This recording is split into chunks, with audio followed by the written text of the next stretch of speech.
निम्नलिखित में से राज्य का वास्तविक कार्यपालिका प्रधान होता है? आंसर है मुख्यमंत्री। सेकंड 2015 में ये प्रश्न आया था। मुख्यमंत्री के संबंध में निम्न में से सत्य कथन कौन सा है? तो देखिए, सत्य कथन है वह राज्य विधानसभा की बहुमत वाली पार्टी का नेता होता है। बाकी असत्य कौन से? देखिए, प्रत्यक्ष रूप से चुना नहीं जाता, बिल्कुल गलत है ये तो। राज्यपाल द्वारा मनोनीत होता है, ये भी गलत है। और सत्तारूढ़ पार्टी के अध्यक्ष द्वारा चुना जाता है, ये भी सही नहीं है। विधानसभा के बहुमत वाली पार्टी का नेता होता है।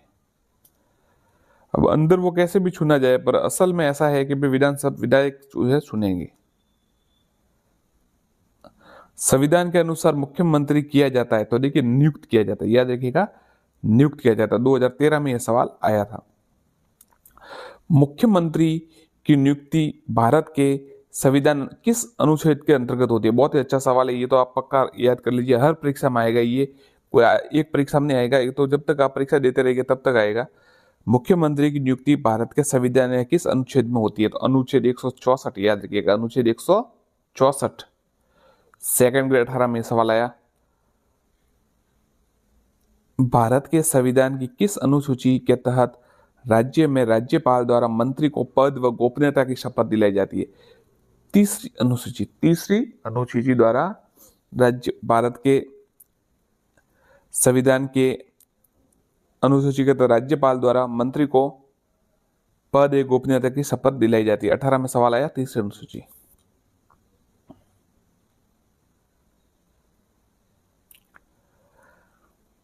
संविधान के अनुच्छेद 167 के अनुसार राज्यपाल को जानकारी देना मुख्यमंत्री का, देखिए, संविधान के अनुच्छेद 167 के अनुसार राज्यपाल को जानकारी देना मुख्यमंत्री का कर्तव्य है।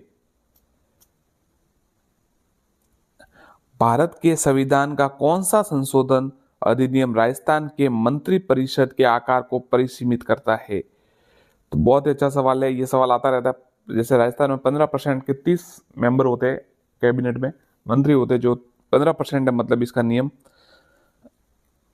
तो 91वां संशोधन अधिनियम 2003, 91वां संशोधन 2003 15% होता है, तो 30 हमारे यहाँ मंत्री होते हैं।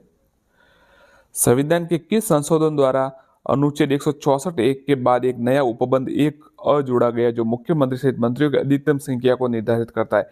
आंसर 91वां संविधान संशोधन। अभी पढ़ा आपने, 2015 में आया था, 2016 में भी आया था, तो सवाल रिटर्न होते हैं, तो याद कीजिएगा इसको।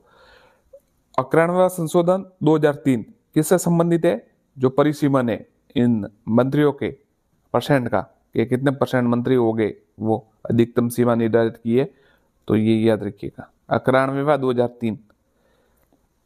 और मुख्यमंत्री की नियुक्ति किस अनुसूची, मुख्यमंत्री की किस अनुच्छेद के 164, ध्यान रखिएगा, ये याद रखिए 164।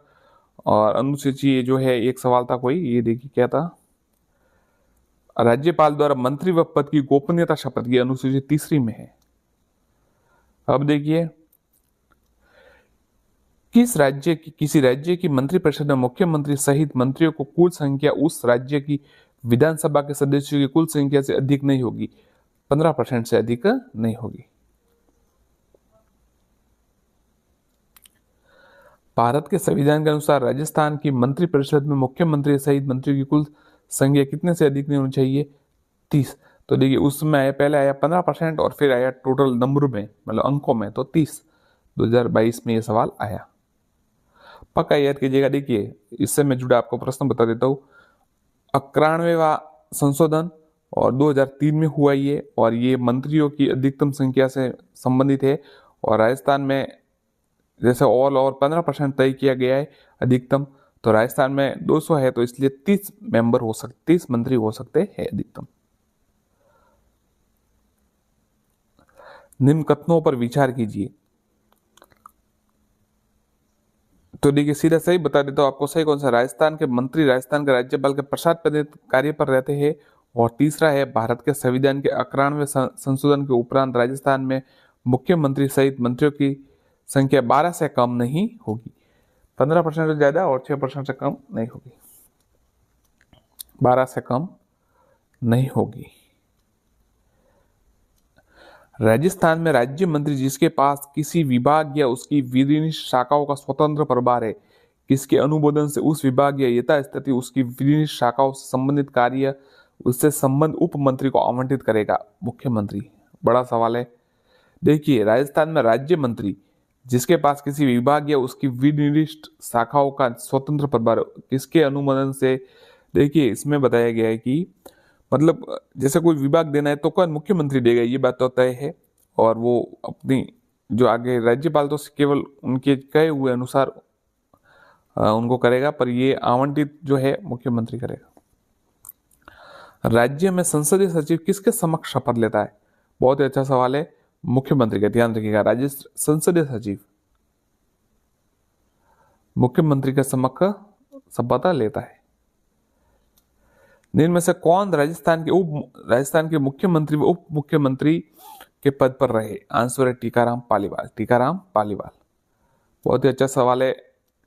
राजस्थान के कौन से जो मुख्यमंत्री भी रहे, उप मुख्यमंत्री भी? टीकाराम पालीवाल। 2018 में यह सवाल आया था।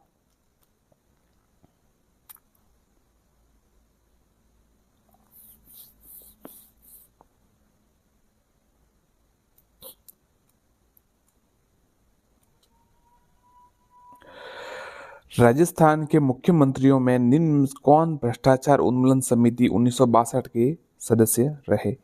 तो देखिए, भ्रष्टाचार उन्मूलन समिति के 1962 में सदस्य, देखिए इसमें एक लिखा आ रहा है, शायद टीकाराम पालीवाल लिखा आ रहा है, पर साथियों अगर आप नेट पर सर्च करेंगे तो संतानम समिति ये बनाई गई थी 1962 में। उसमें ऐसा आ रहा है कि राजस्थान का कोई भी मुख्यमंत्री इसमें सम्मिलित नहीं था, सदस्य नहीं था। आप भी अपनी जानकारी जुटाए और कमेंट जरूर कीजिए कि उस समय कौन ये सही आंसर है या नहीं। मैं भी कंफर्म कर लूँगा, पर फिर भी आप कंफर्म कीजिए ताकि ये सवाल आप भूले नहीं। भ्रष्टाचार उन्मूलन समिति 1962 के सदस्य कौन रहे, ये आप कमेंट कीजिए। अगला प्रश्न देखते हैं। निम्न में से किसने राजस्थान के मुख्यमंत्री का पद, अब देखिए इसमें शायद ऐसा लिखा हुआ है, लिख नहीं रहा है, सबसे अधिक समय के लिए धारित किया? तो मोहनलाल सुखाड़िया ने।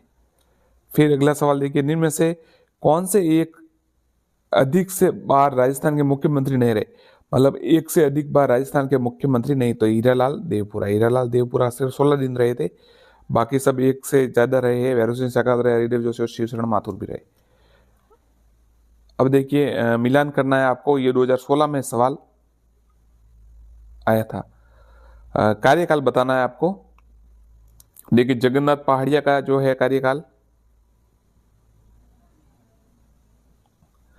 अभी आपको बताते, देखिए ये आपको कार्यकाल याद कर लीजिए क्योंकि ये सवाल आता रहता कई बार, इसलिए पढ़ लीजिए इसको। तो जगन्नाथ पहाड़िया का कार्यकाल है वो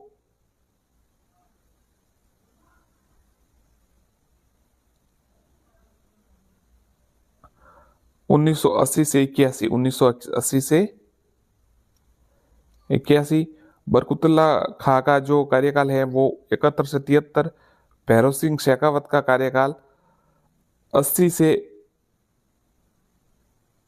भैरव सिंह शेखावत का कार्यकाल 77 से 80 और मोहनलाल सुखाड़िया का 54 से 57। अब देखिए क्रम में बताना है कि पदभार ग्रहण करने का सही क्रम, बरकुतुल्ला खां, फिर हरिदेव जोशी, भैरव सिंह शेखावत और जगन्नाथ पहाड़िया। राजस्थान के निम्नलिखित मुख्यमंत्रियों में से कौन अपने संपूर्ण राजनीतिक जीवन में किसी राज्य का राज्यपाल नहीं रहा? आंसर है भैरव सिंह शेखावत, जो किसी राज्य के राज्यपाल नहीं रहे। उप राष्ट्रपति जरूर रहे पर राज्यपाल नहीं रहे। हरिदेव जोशी भी रहे, जगन्नाथ पहाड़िया, शिवशरण माथुर भी रहे। इस 2018 में सवाल आया था। अब आपको सुमिलित करना है ये राजस्थान के मुख्यमंत्री और वहां जहां इन्होंने अपने मुख्यमंत्री कार्यकाल के पश्चात राज्यपाल के रूप में कार्य किया हो। और ये सुमिलित नहीं बताना है आपको, कौन सा सुमिलित। देखिए मोहनलाल सुखाड़िया ने आंध्र प्रदेश के राज्यपाल के रूप में कार्य किया, बिल्कुल सही है। शिवचरण माथुर ने आसाम के कार्यकाल के राज्यपाल के रूप में कार्य किया और जगन्नाथ पहाड़िया ने बिहार के कार्यकाल के रूप। तो देखिए मोहनलाल सुखाड़िया आंध्र प्रदेश के रहे, शिवचरण माथुर आसाम के रहे और जगन्नाथ पहाड़िया बिहार के रहे। अब वापस आपको कूट का मिलान करना है कि जब भी मुख्यमंत्री थे तो राज्यपाल कौन थे। देखिए भैरव सिंह शेखावत के समय रघुकुल तिलक, बरकतुल्ला खां का सरदार जोगिंदर सिंह, मोहनलाल सुखाड़िया का समय डॉक्टर संपूर्णानंद और वसुंधरा राजे सिंधिया का समय मदन लाल खुराना, ये सब सही है। अब देखिए राज्यपाल का मिलान कीजिए। ओपी मेहरा, शिवचरण माथुर सही है। निर्मल चंद जैन, अशोक गहलोत सही है। डॉक्टर संपूर्णानंद, मोहनलाल सुखाड़िया सही है। वसुमन सिंह, वसुंधरा राजे सही नहीं है। तो ओपी मेहरा, शिवचरण माथुर। ओपी मेहरा जब राज्यपाल थे तो मुख्यमंत्री शिवचरण माथुर, निर्मल चंद जैन, अशोक गहलोत और संपूर्णानंद मोहनलाल सुखाड़िया। 2022 में आया था सवाल। अब बताइए निम्न में से राजस्थान के कौन से मुख्यमंत्री बनने से पूर्व किसी भी मंत्री परिषद में मंत्री नहीं रहे? कौन से मुख्यमंत्री किसी भी मतलब मंत्री परिषद नहीं रहे मुख्यमंत्री से? तो आंसर है जय नारायण व्यास और भैरव सिंह शेखावत। जय नारायण व्यास और भैरव सिंह शेखावत। राजस्थान में राज्य सचिवालय में स्थित विभाग कहलाते हैं प्रशासनिक विभाग। ध्यान रखिएगा 2016 में आया। राजस्थान में सचिवालय में स्थित विभाग क्या कहलाता है? प्रशासनिक विभाग। राजस्थान सचिवालय पुनर्गठन समिति 1969 के अध्यक्ष थे मोहन मुखर्जी। याद रखिएगा ये सवाल देखिए ऐसा आता है कभी कभी, इतना गहरा आ जाता है। समितियां बहुत बनती है तो उनमें से किसके अध्यक्ष कौन है, तो ये थोड़ा कठिन हो जाता है। फिर भी याद रखिए ये तो आ ही सकता वापस। राजस्थान में सचिवालय पुनर्गठन समिति 1969 के अध्यक्ष थे मोहन मुखर्जी।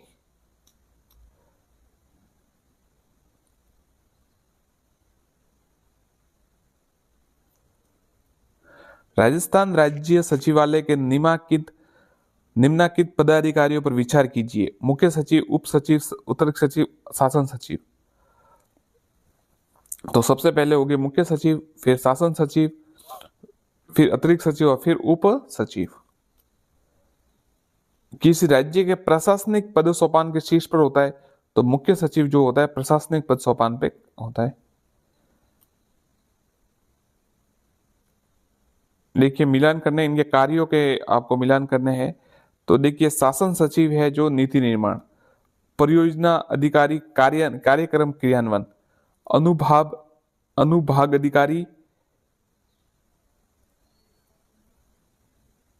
अधिकारी संपूर्ण पर्यवेक्षण और सहायक जो है नैतिक लिपिकीय कार्य।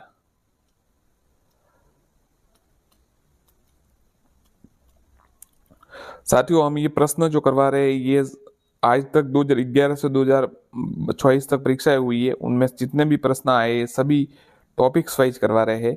तो अगर आप देखना चाहे तो इससे पहले भी हमने लगभग 6-7 वीडियो अपलोड कर चुके, तो आप देखना चाहे तो देख सकते और ये भी देख सकते हैं। मुख्य सचिव के पद पर नियुक्त होने वाले अधिकारी को निम्न द्वारा चयन किया जाता है। मुख्यमंत्री। मुख्य सचिव की नियुक्ति कितने समय के लिए होती है? कार्यकाल निश्चित नहीं, कार्यकाल निश्चित नहीं है। जब तक मतलब मुख्यमंत्री रहते हैं तब तक तो होती थी। अब अपनी पसंद के मुख्य सचिव बनाते हैं, सही बात है। राज्य के प्रमुख सचिव की भूमिका का पद संबंध में कौन सा सत्य है? राजस्थान राज्य के प्रमुख सचिव की भूमिका कौन सा कथन राज्य के प्रमुख सचिव की भूमिका तथा पद के पद में कौन सा सत्य है? तो देखिए मंत्रिमंडल का सचिव सही है, मुख्यमंत्री का प्रमुख सलाहकार ये भी सही है, सचिवों का प्रमुख सही है और लोक सेवकों का प्रमुख ये भी सही है। राज्य का मुख्य सचिव कार्य करता है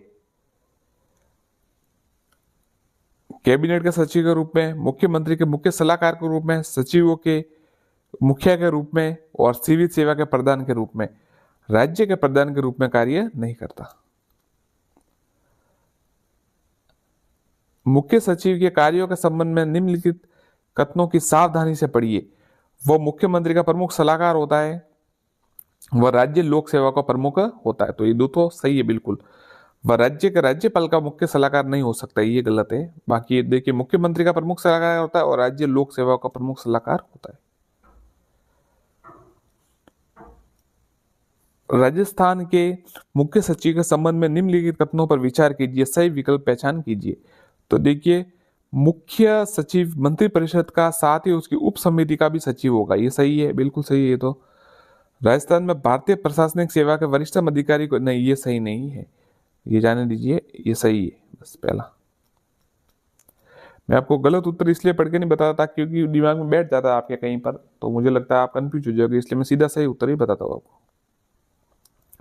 राज्य के मुख्य सचिव को अवशिष्ट वसीयतदार कहा, जिसका अर्थ है वह ऐसे सभी कार्य करता है जो विशिष्ट रूप से किसी जो विभाग को आवंटित नहीं किए जाते। यही सही है इसका उत्तर। दिन में से कौन सा प्रशासनिक पद नहीं है? तो देखिए प्रशासनिक पद जो है वो संसदीय सचिव नहीं है, ये प्रशासनिक पद नहीं है। बाकी देखिए मुख्य सचिव, उप सचिव और प्रमुख सचिव है।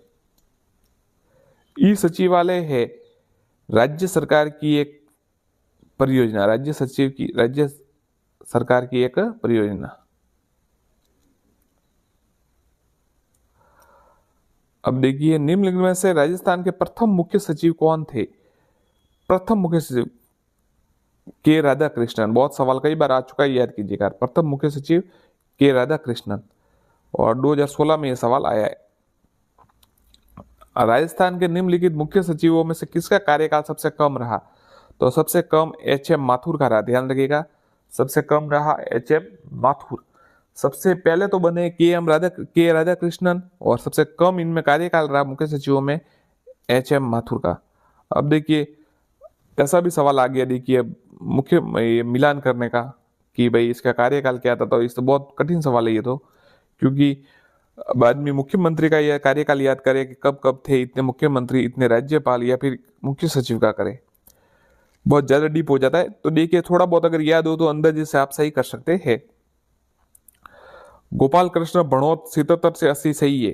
देखिए तो ये तो कम से कम याद कर ही सकते हैं हम कि भाई ये जो प्रश्न में आया है वो तो गोपाल कृष्ण भणौत 70 से 80। विपिन बिहारी माथुर 86 से 92, 86 से 92, विपिन बिहारी माथुर बिल्कुल सही है।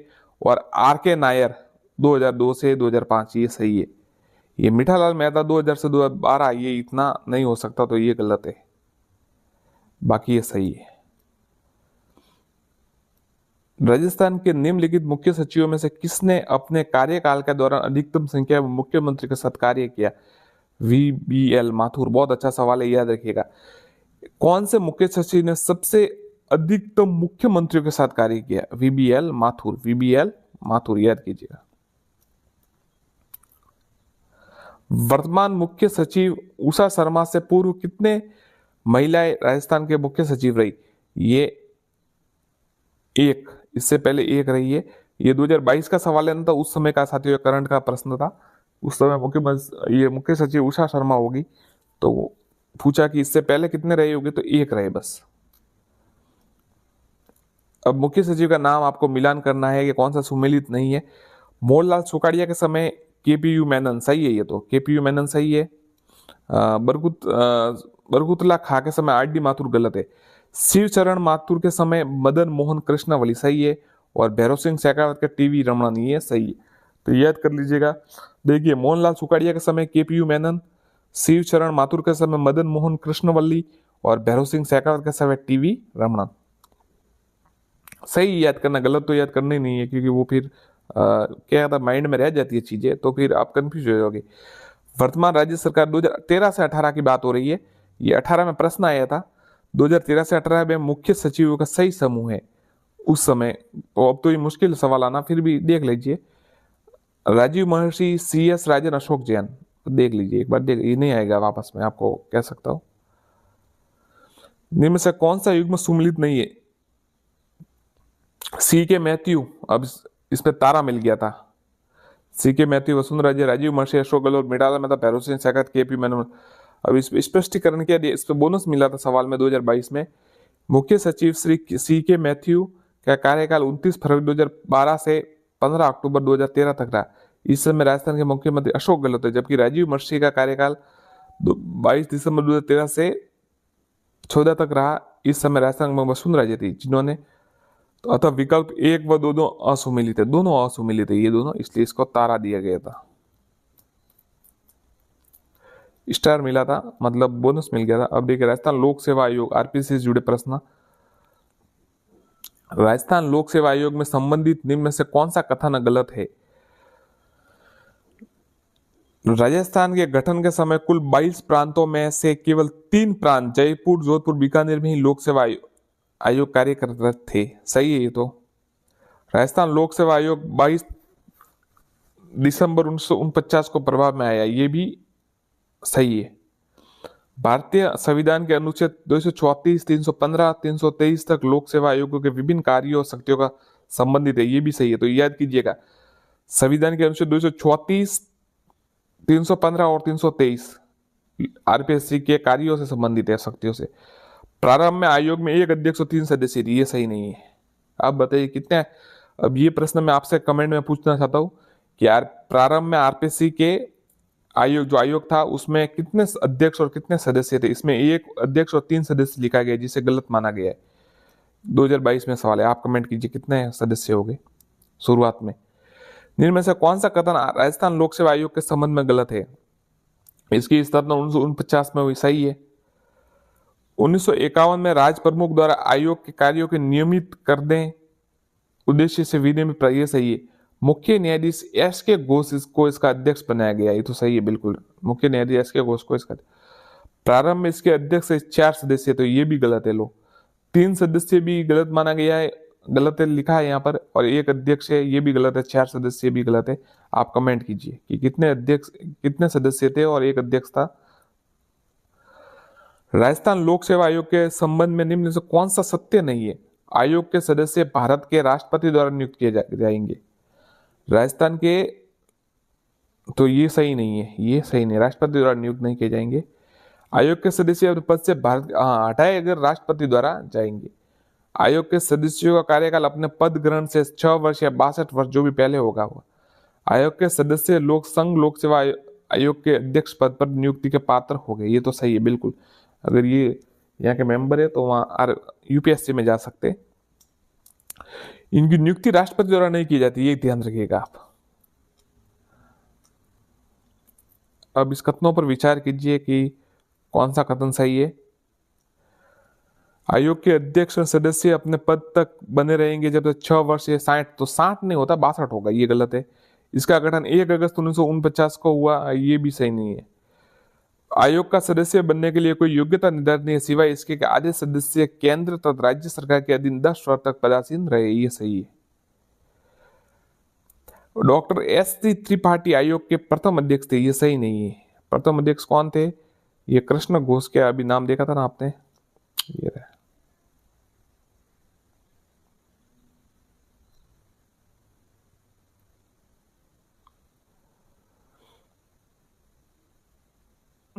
एस के घोष, एस के घोष। राजस्थान लोक सेवा आयोग के संबंध में निम्न में से कौन सा कथन सत्य सही है। तो देखिए सीधा आपको उत्तर बता देता हूँ, ये गलत नहीं बताऊंगा आपको मैं। चौथा इसमें उत्तर दिया हुआ है, राजस्थान लोक सेवा आयोग के सदस्य 6 वर्ष की अवधि और 62 वर्ष जो भी पहले प्राप्त हो उस पर पद, उस तक पद धारण करेगा, फिर त्याग पत्र होगा, मतलब फिर रिटायर हो जाएंगे।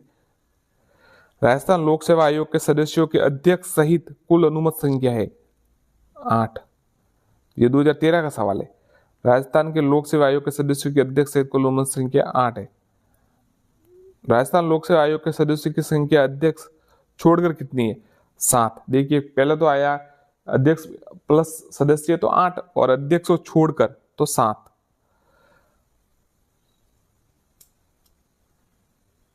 राजस्थान लोक सेवा आयोग के अध्यक्ष का कार्यकाल 6 या 62 जो भी पूर्व पहले हो, ये ध्यान रखिएगा आप।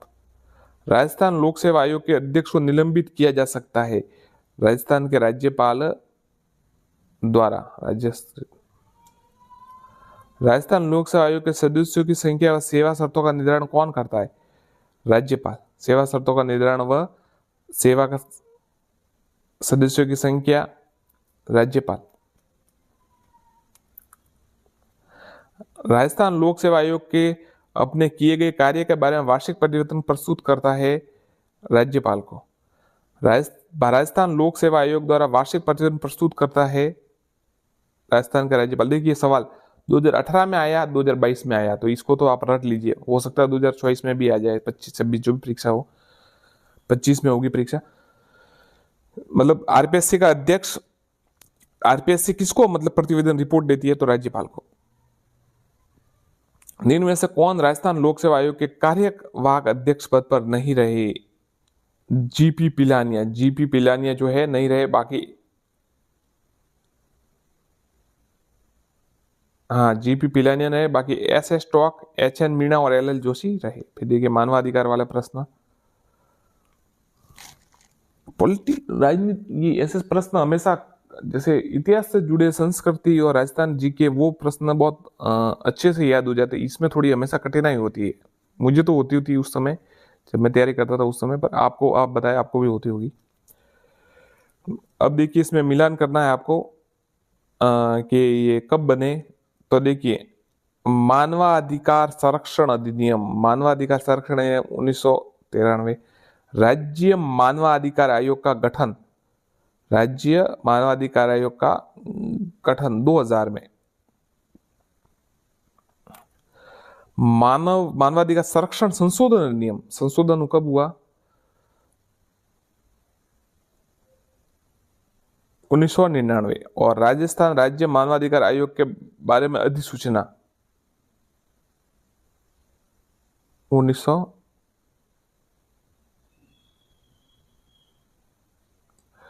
साथियों इसको वापस बताता हूं मैं आपको। मानवाधिकार संरक्षण अधिनियम, मानवाधिकार संरक्षण अधिनियम 1993। फिर है राज्य मानवाधिकार आयोग का गठन, ये 2000 में, 2000 में। फिर मानवाधिकार संरक्षण संशोधन अधिनियम 2006 में, और राजस्थान राज्य मानवाधिकार आयोग की अधिसूचना 1999। अब ये सवाल तो आप पक्का याद कीजिए क्योंकि आता ही रहता है। राजस्थान की राज्य सरकार ने राजस्थान राज्य मानवाधिकार आयोग के गठन की अधिसूचना कब जारी की? तो 18 जनवरी 1999, 18 जनवरी 1999।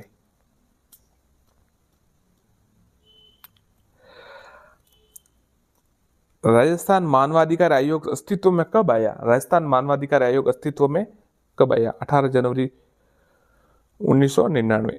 राजस्थान राज्य मानवाधिकार गठन कब हुआ? तो गठन हुआ 1999 में, 1999 में।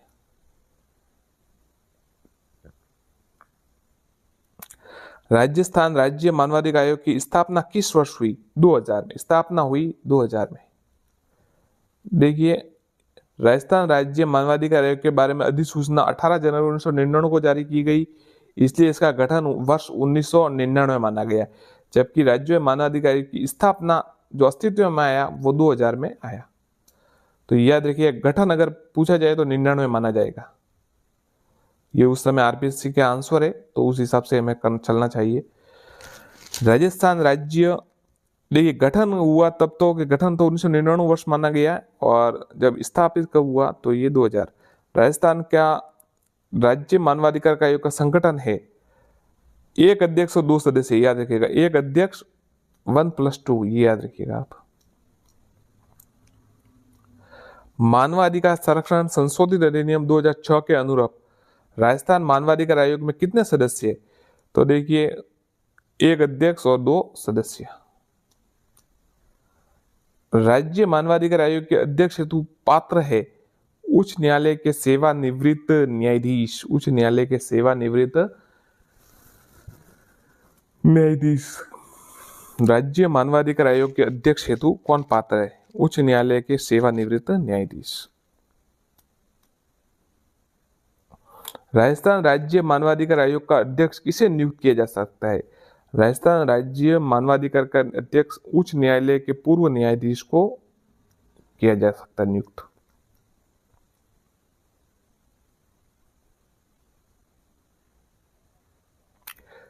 देखिए स्पष्टीकरण क्या दिया है? प्रारंभ में राजस्थान राज्य मानवाधिकार आयोग में उच्च न्यायालय के पूर्व सेवानिवृत्त मुख्य न्यायाधीश को अध्यक्ष के रूप में नियुक्त किया जाता है, परंतु मानवाधिकार संरक्षण संशोधन अधिनियम 2019, वापस 19 में संशोधन हुआ है, इसमें संशोधन करते हुए वर्तमान उच्च न्यायालय के पूर्व सेवानिवृत्त न्यायाधीश के अध्यक्ष के रूप में नियुक्ति किया जा सकता है।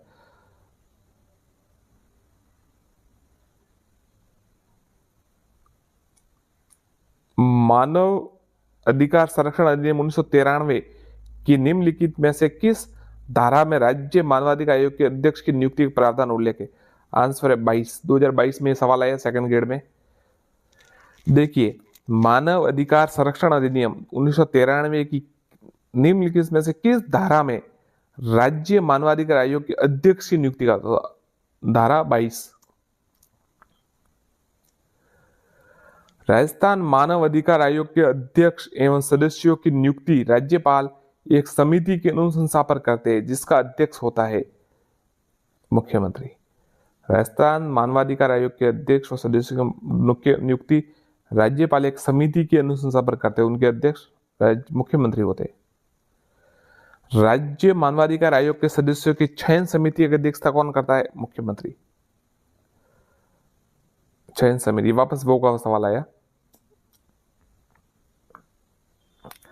राजस्थान के राज्य मानवाधिकार आयोग के अध्यक्ष की पदावधि का उल्लेख मानव अधिकार संरक्षण अधिनियम 1993 की निम्नलिखित में से किस धारा में किया गया? ये 24 में किया गया। देखिए, मानवाधिकार आयोग के अध्यक्ष की पदावधि का उल्लेख धारा 24 में किया गया। अब ये दो सवाल आए। देखिए, एक तो आया है कि अध्यक्ष की नियुक्ति तो धारा 22, और अगर उसके पद क्या कहा है, इसके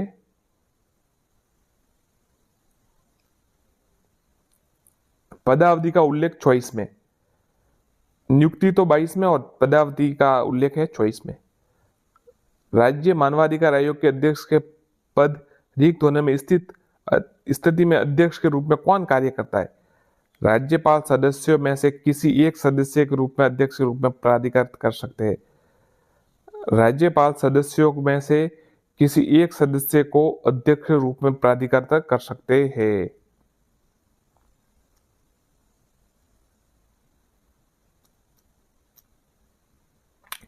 सेकंड ग्रेड 2022 में सवाल आया, राजस्थान राज्य मानवाधिकार आयोग के संबंध में निम्नलिखित कथन में कौन सा कथन सही नहीं है? तो इसमें स्टार दिया हुआ है, मतलब हर प्रश्न में इसमें तारा दिया गया है। क्या लिखा हुआ? राजस्थान राज्य मानवाधिकार आयोग निरीक्षण एजेंसी। चलिए आगे देखते। राजस्थान राज्य मानवाधिकार आयोग में निम्नलिखित सदस्यों में कौन से सबसे कम कार्यकाल की अवधि के लिए, बहुत ही अच्छा सवाल, याद कीजिएगा, नमो नारायण मीणा। मानवाधिकार आयोग के निम्नलिखित सदस्यों में से सबसे कम नमो नारायण मीणा। सेकंड ग्रेड 2022 में सवाल आया। अब देखिए, पंचायती राज से जुड़े प्रश्न है। जोधपुर, भरतपुर, जयपुर, सिरोही, उदयपुर और करौली रियासतों ने पंचायतों पर कानून बनाए। बीकानेर राज्य का अपना ग्राम पंचायत अधिनियम बहुत पहले 1928 में था। 1949 में राजस्थान पंचायत अधिनियम बनाया गया। पूरे भारत राज्य में ग्राम पंचायतों की स्थापना की गई। ये गलत है, तो पहला और दूसरा सही है। जोधपुर, भरतपुर, जयपुर, सिरोही, उदयपुर और करौली रियासत में पंचायतों पर कानून बनाए गए। बीकानेर राज्य का अपना ग्राम पंचायत अधिनियम 1928 में था, ये पहला था। ये 1949 में अधिनियम नहीं बनाया गया, ये तो बाद में बनाए।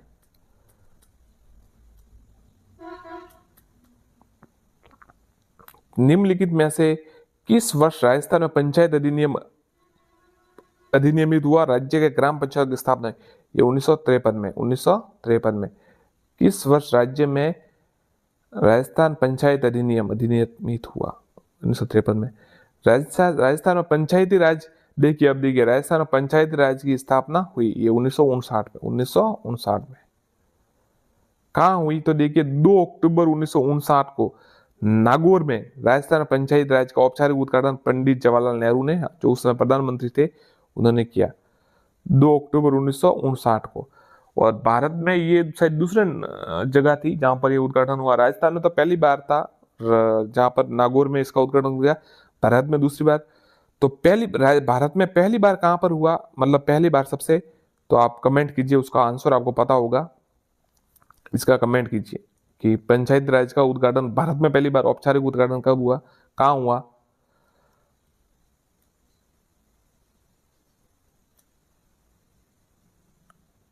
निम्नलिखित से भारत के संविधान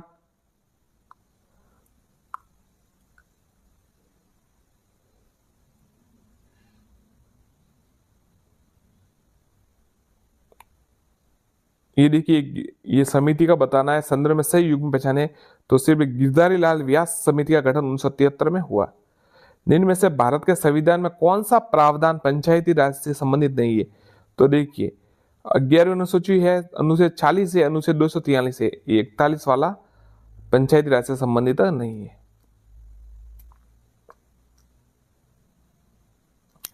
भारतीय संविधान के किस अनुच्छेद के अंतर्गत पंचायती राज संस्थाओं को संवैधानिक मान्यता दी गई? 243 बी, याद रखिएगा, 2011 में सवाल आया।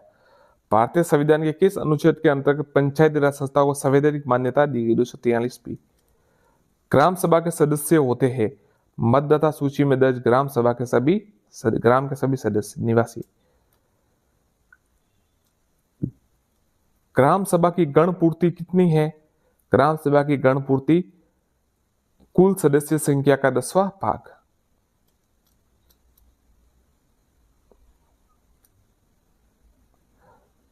संविधान का कौन सा अनुच्छेद पंचायत में महिलाओं को 1/3 प्रतिनिधित्व की गारंटी देता है?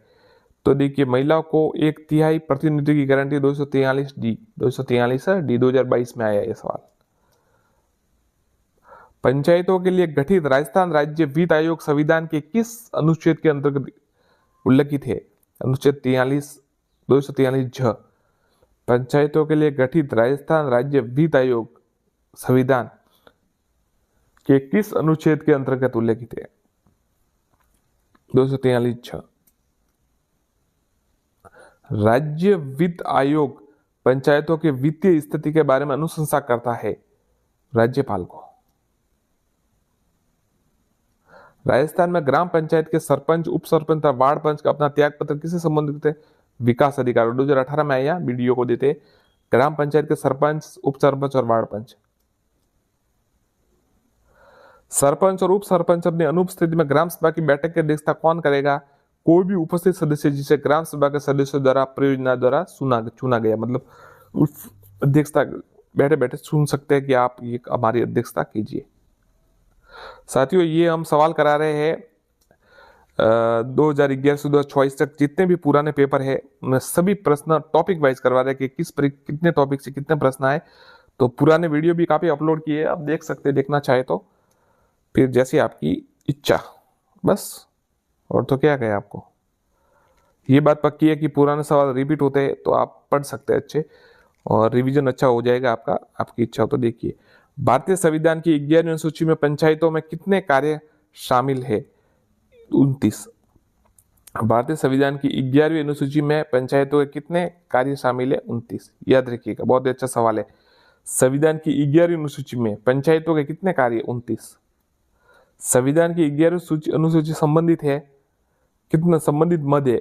29 मद। वो का वो सवाल वापस आया। देखिए, 2011 में आया, 2016 में आया, सेम टू सेम प्रश्न। इसलिए मैं कहता हूं कि आपको पुराने पेपर जरूर पढ़ने चाहिए, क्योंकि कम से कम इतने टॉपिक में से 10-15 सवाल ऐसे पक्के हो गए जो वापस रिपीट होते हैं और आपका करियर बना देंगे वो। फिर आपकी मर्जी। भारतीय संविधान की 11वीं अनुसूची में पंचायत के लिए कितने विषय दिए गए?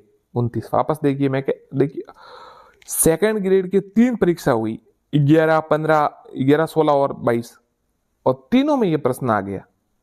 तो आप समझ सकते कितने मतलब पुराने सवाल रिपीट होते। निम्न में से किस वर्ष राजस्थान पंचायत राज अधिनियम 1994 में संशोधन के कर पंचायतों में स्थायी समितियों का प्रावधान किया गया? 2000 में। बहुत ही अच्छा सवाल है। किस वर्ष राजस्थान पंचायती राज अधिनियम 1994 में संशोधन कर स्थायी समितियों का प्रावधान? 2000 में। राजस्थान पंचायती राज अधिनियम 1994 के अनुसार जिला स्थापना समिति का अध्यक्ष कौन आता है? जिला प्रमुख। 2018 में आया। राजस्थान पंचायती राज अधिनियम 1994 के अनुसार जिला स्थापना समिति का अध्यक्ष कौन होता है? जिला प्रमुख। साथियों, आप काफी कमेंट आए थे कि सर एक बार में पूरा वीडियो बनाए, तो देखिए इसमें बहुत सारे प्रश्न, शायद मुझे लगता है 1000 से 1500 प्रश्न हो गए। और सही बताऊँ तो इतना टाइम मेरे को मिलता नहीं। देखिए 7 घंटे तो वहाँ स्कूल में चले जाते हैं, 7-8 लगभग घंटे तो, और फिर बाकी घर का भी काम होता है थोड़ा बहुत, तो इस हिसाब से इतना टाइम नहीं मिलता। पर मैं कोशिश कर रहा हूँ कि जितना हो सके उतना आपके लिए तेजी से बना दूँ। और मुझे ऐसा भी कोई नहीं कि मैं आपसे कहूँगा कि सब्सक्राइब करो, वीडियो देखो, नहीं, मेरे को कोई मतलब नहीं इनसे। आपको करना हो तो कीजिए, क्योंकि ये काम मुझे अच्छा लगता है इसलिए मैं करता हूँ। बस मुझे इसमें रुचि है, मुझे अच्छा लगता है ये सब करना, इसलिए करता हूँ। जब अच्छा नहीं लगेगा तो बंद भी कर दूंगा। इसलिए मुझे ऐसा कुछ नहीं है कि आप सब्सक्राइब करें नहीं करें, कोई आपके मन हो तो कीजिए, नहीं तो कोई भले, जब तक मुझे अंदर से संतुष्टि मिलती रहेगी तब तक मैं वीडियो बनाता रहूँगा। फिर कि बाकी सब ईश्वर की इच्छा है, कब तक सब अच्छा रहे। हो सकता है मैं लगातार बनाता रहूँगा, सब वीडियो ही वीडियो अपलोड कर दूं बहुत ज्यादा। चलिए देख लिए। राजस्थान पंचायत राज अधिनियम 1996 के अनुसार निम्न में से कौन सा एक जिला परिषद का संगठक नहीं है? ग्राम सभा का सदस्य, ग्राम सभा का सदस्य, लोकसभा सदस्य, राज्यसभा सदस्य, राज्य विधानसभा सदस्य, तीनों जिला परिषद का संगठक नहीं है। बाकी ये तीनों है, लोकसभा सदस्य, राज्यसभा सदस्य, राज्य विधानसभा सदस्य। राजस्थान में पंचायती समितियों की कुल संख्या 31 दिसंबर 2018 तक यथा विद्यमान है, उस समय 295 थी। राजस्थान में पंचायत समितियों की कुल संख्या 295, ये 18 में सवाल आया, वापस रिटर्न। राजस्थान पंचायत राज अधिनियम 1994 किस धारा के तहत सरकार को किसी पंचायत राज संस्था को विघटित करने की शक्ति प्राप्त है? उस 94, बहुत बढ़िया सवाल है, याद कीजिएगा। राजस्थान पंचायत राज अधिनियम 1994 किस धारा के अंतर्गत, मतलब पंचायत राज का विघटन करने की शक्ति है? तो 94 की, देखिए 94 में हुआ और 94 इसकी धारा।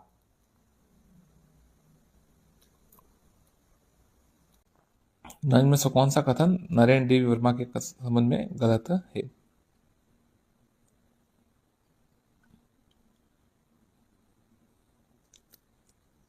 सन 1947 में वीर बाला कालीबाई की घटना किस सही से संबंधी घटना? पूनावाला, रास्तापाल, कब्जा या डाबला? तो देखिए जो सेंगा भाई और नाना भाई खाड़ थे, उनका संबंध ये रास्तापाल कांड से था।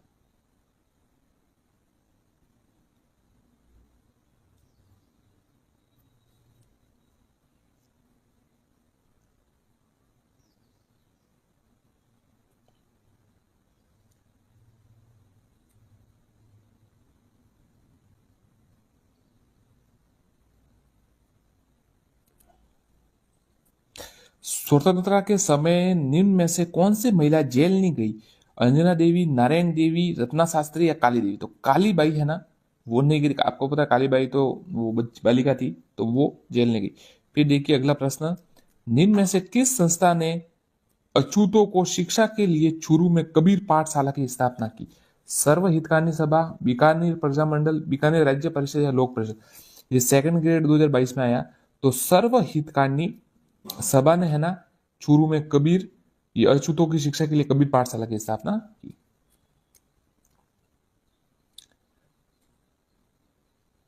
अब आपको मिलान करना है कि ये प्रजामंडल आंदोलन कौन कौन से सन में इनकी स्थापना हुई, मतलब निर्माण।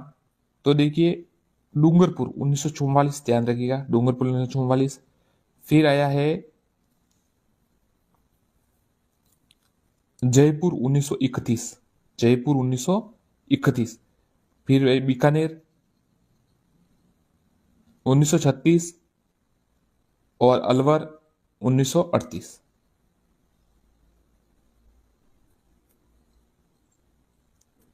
उन्नीस सौ छत्तीस में मेगाराम ने किस स्थान पर बीकानेर राज्य प्रजामंडल की स्थापना की? बीकानेर, मुंबई, कलकत्ता, अजमेर? देखिए मेगाराम ने किस स्थान पर, अब सवाल यह है कि वो ऐसा 2-3 या 3 ऐसे कुछ है जो जिनका राजस्थान से बाहर मतलब उनका हुआ है गठन, स्थापना की। तो देखिए मेगाराम ने कलकत्ता में इसकी स्थापना की। अब जिन्होंने पढ़ा नहीं होता है, जैसे नए लड़के होते, नए स्टूडेंट होते, तो क्या करते हैं, जैसे बीकानेर लिखा है तो बीकानेर ही दे देते कि बीकानेर में हुई होगी, और तो कहाँ हुई होगी, और कलकत्ता तो दिमाग में भी नहीं आता। तो कलकत्ता इसका सही आंसर है 1936 में। किस राज्य ने प्रजामंडल ने 1936 में कृष्ण दिवस मनाया? उदयपुर, कोटा, करौली, जोधपुर? सेकंड ग्रेड 2018 में आया, रीट 2018 में आया ये सवाल। उदयपुर, करौली, कोटा, जोधपुर? तो जोधपुर प्रजामंडल ने कृष्णा दिवस मनाया। एक बीरबल दिवस भी है, वो भी याद कीजिएगा। मेवाड़ प्रजामंडल की स्थापना कब हुई थी? सीधा उत्तर बताता हूं, 26 अप्रैल 1938। 26 अप्रैल 1938 को मेवाड़ प्रजामंडल की स्थापना हुई थी, याद रखिएगा। अब देखिए मेवाड़ प्रजामंडल की स्थापना किसने की? मिठालाल व्यास, माणिक्यलाल वर्मा, हीरालाल शास्त्री, मगाराम वेद? तो मेवाड़ प्रजामंडल की जो स्थापना है वो माणिक्यलाल वर्मा ने की। मेवाड़ प्रजामंडल के प्रमुख अधिवेशन का अध्यक्ष कौन था? माणिक्यलाल वर्मा, बलवंत सिंह मेहता, रमेशचंद्र व्यास या मोहनलाल चौकाड़िया? आंसर है माणिकलाल वर्मा, सेकंड ग्रेड 18 में आया। तंसुकलाल मित्तल किस प्रजामंडल या संगठन के नेता थे? मेवाड़, कोटा, बीकानेर, अलवर। तो तंसुकलाल मित्तल कोटा राज्य प्रजामंडल के नेता थे, सेकंड ग्रेड 2022 में आया।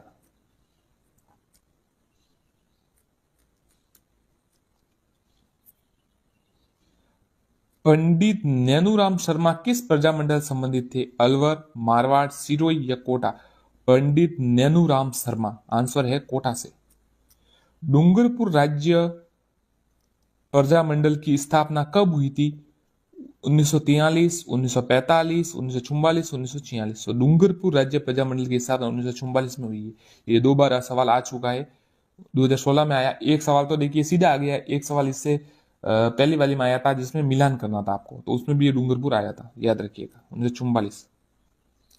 जून 1941 में अलवर राज्य प्रजामंडल द्वारा आयोजित जागीर माफी प्रजा सम्मेलन, बहुत ही अच्छा सवाल है, बहुत ही यूनिक सवाल है, कठिन सवाल है, अलग प्रकार का सवाल है, बहुत गहरा पड़ा होगा उसकी नहीं पाएगा। जून 1941 में अलवर राज्य प्रजा द्वारा आयोजित जागीर माफी प्रजा सम्मेलन राजगढ़ उद्घाटन किसने किया?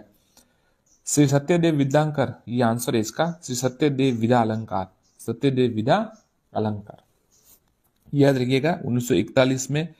अब देखिए हो सकता है ये वैसा ऐसा कैसा वापस नहीं आए कि भाई सत्यदेव विदा अलंकार ऑप्शंस में, तो आपको ऐसा भी आ सकता है कि सत्यदेव विदा अलंकार ने किस प्रजामंडल में ये जागीर माफी प्रजामंडल का उद्घाटन राजगढ़ में उद्घाटन किया था? तो अलवर राज्य प्रजामंडल, और ये जुड़ा हुआ याद रखिए।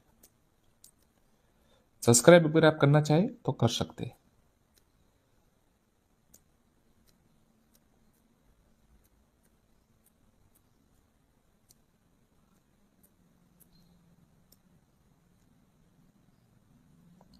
बीकानेर राज्य परिषद का गठन 1942 में किसने किया है? रघुवर दयाल।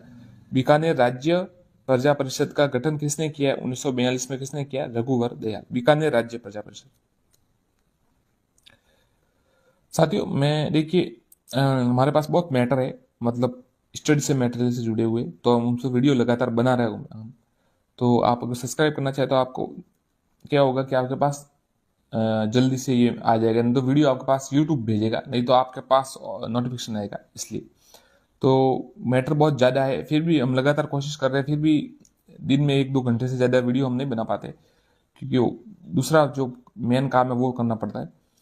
तो आप सब्सक्राइब जरूर करें, मैटर बहुत पड़ा है, तो परीक्षा तक हम आपको पूरा लगभग करवा देंगे, एक एक से हर चीज का मैटर पड़ा है, तो आप निराश नहीं होंगे, मैं इतना आपको विश्वास दिला सकता हूँ। फिर आपकी इच्छा है, मैं ऐसा नहीं कहता कि कीजिए, क्योंकि ये कोई मुझे इससे कोई ज्यादा इतना नहीं लगता कि सब्सक्राइब कहने से करते कोई, आपकी इच्छा हो तो कीजिए, नहीं तो कोई समस्या नहीं, पर मैटर काफी है, मैं इतना आपको विश्वास दिला सकता हूँ।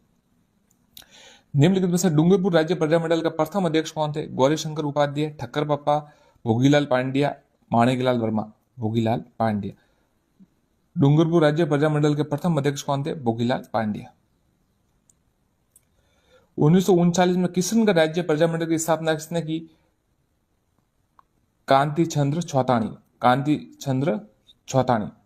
1939 में, बहुत ही अच्छा सवाल है, बाकी सब देखिए प्रजामंडल, ये बहुत ही अच्छा सवाल है। किशनगढ़ राज्य प्रजामंडल की स्थापना कांति चंद्र छौतानी ने की, सेकंड ग्रेड 2022 में, सेकंड ग्रेड 2022 में सवाल आया था, कांति चंद्र छौतानी ने की 1939 में। मुंशी त्रिलोकचंद माथुर का संबंध निम्न में से किस प्रजामंडल से रहा? बीकानेर, करौली, जयपुर या मारवाड़? आंसर है करौली। मुंशी त्रिलोकचंद माथुर का संबंध निम्न में से किस प्रजामंडल से रहा? करौली प्रजामंडल। निम्न में से कौन सा षड्यंत्र बीकानेर षड्यंत्र मुकदमे में संबंधित नहीं था? उत्तर है रघुवर दयाल। ध्यान रखिए, ये स्वामी गोपाल दास थे, सत्यनारायण सराफ भी थे और बद्री प्रसाद थे, रघुवर दयाल नहीं थे। बीकानेर षड्यंत्र का मुकदमा 2015।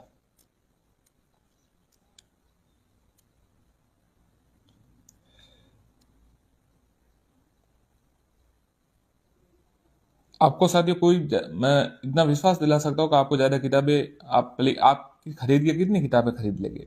मैं आपको बहुत सी किताबों से, इतना मैटर है कि यहाँ पे हर किताब का लगभग मैटर आपको मिल जाएगा, इसलिए आप सब्सक्राइब कर सकते चाहे तो। राजस्थान में निम्न में से प्रजामंडल पर विचार कीजिए। मारवाड़, मेवाड़, बांसवाड़ा, इनके क्रम बताइए। तो देखिए कालानुक्रम बताना है आपको। तो ये सबसे पहले मारवाड़, फिर मेवाड़ और फिर बांसवाड़ा। सही है, 2022 में आया है सवाल। अब आपको सुमिलित करना है, जो सुमिलित नहीं है वो बताना है आपको। जैसलमेर प्रजामंडल मिठालाल यादव, बिल्कुल सही है। डूंगरपुर राज्य प्रजामंडल भोगीलाल पांड्या, सही है। और मारवाड़ राज्य, झालावाड़ राज्य प्रजामंडल कन्हैयालाल मित्तल, सही है। ये जय नारायण प्रसाद तो जोधपुर से संबंधित है, मारवाड़ ये बीकानेर से संबंधित है, नहीं है। बिजोलिया किसान आंदोलन 1913 में आंदोलन का नेतृत्व किसने किया? साधु सीताराम दास, भोगीलाल पांड्या, हीरालाल शास्त्री, जय नारायण व्यास। तो साधु सीताराम दास, साधु सीताराम दास। देखिए 3 जिन्होंने किया था, आपको पता होगा तो सीताराम दास, विजय सिंह पथिक और 3 जिन्होंने किया था। तो आप याद रखिएगा इसको।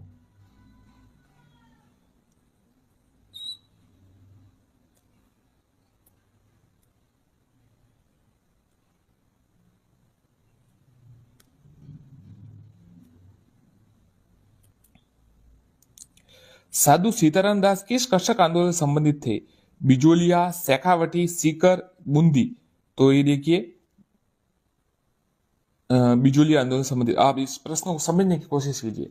सेकंड ग्रेड 2011 में सवाल आया और सेकंड ग्रेड 2013 में आया, पर टॉपिक क्या है? साधु सीताराम दास। अलग अलग तरीके से पूछा गया, पर वो का वो सवाल, तो याद रखिएगा।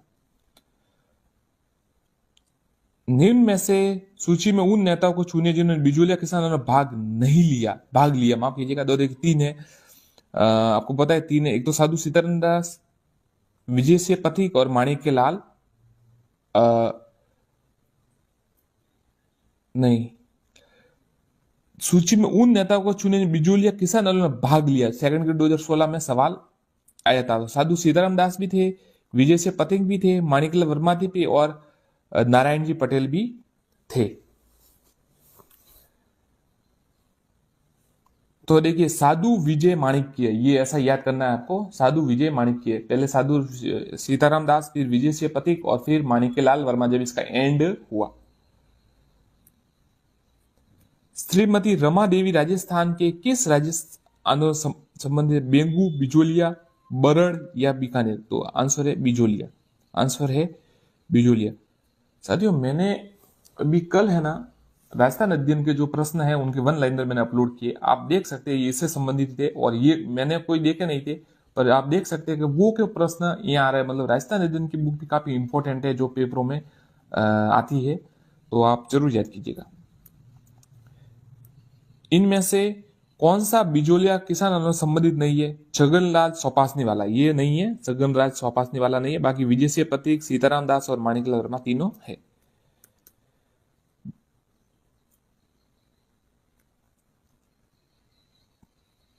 पथिक ने किस समाचार पत्र के माध्यम से बिजोलिया किसान और अन्य समाचार पहुंचा दिया था? मतलब इसकी जो राष्ट्रीय स्तर पर इसकी न्यूज बना दी थी।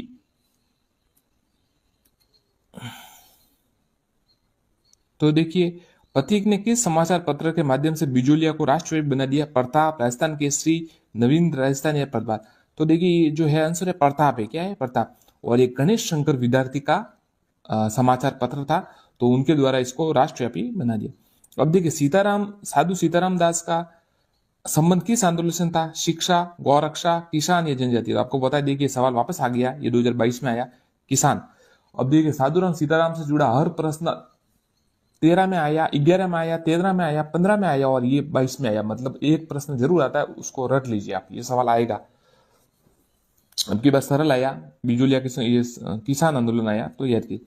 अब देखिए निम्न में से कौन बूंदी राज्य में कृषक आंदोलन से संबंधित नेता थे? नैनूराम शर्मा, पंडित न्यूनराम शर्मा जिसे कहते, ये 2015 में आया। नानक भील का संबंध किस आंदोलन से था? बिजोलिया, बूंदी, कि अलवर या शेखावटी, तो नानक भील का जो संबंध था वो बूंदी से था, 2011 में आया था, कोर्ट द्वारा इसका आंसर तय हुआ था। बरड़ का किसान आंदोलन की किस भूतपूर्व रियासत से संबंधित था? बीकानेर, जयपुर, बूंदी या कोटा? बरड़ का बूंदी से संबंधित था। निम्नलिखित में से किसने मेव कृषक आंदोलन का नेतृत्व किया? मुकरब खा, बख्तावर खा, अशफाक खां, यासीन खा? आंसर है यासीन खा। यासीन खां ने मेव कृषक आंदोलन जो अलवर में हुआ था उसका नेतृत्व किया। कूदन गांव की घटना किस आंदोलन से संबंधित है? सीकर, बीकानेर, बूंदी या बेगू? तो कूदन गांव है जो वो सीकर में है, तो सीकर से संबंधित है। अब देखिए डाबी और डाबड़ा, ये डाबड़ा आया है। डाबड़ा कांड किस क्षेत्र से संबंधित है? अलवर, भरतपुर, सीकर, जोधपुर? तो डाबड़ा है जोधपुर से, 2018। अब आया ठाकुर पंचम सिंह और ठाकुर छतर सिंह का संबंध किस स्थान के आंदोलन? तसीमो, मारवाड़, जयपुर, शेखावटी? तो ठाकुर पंचम सिंह और ठाकुर छतर सिंह का संबंध तसीमो कांड से था। सम सभा की स्थापना किसने की? सेकंड ग्रेड 2022 में, 18 में।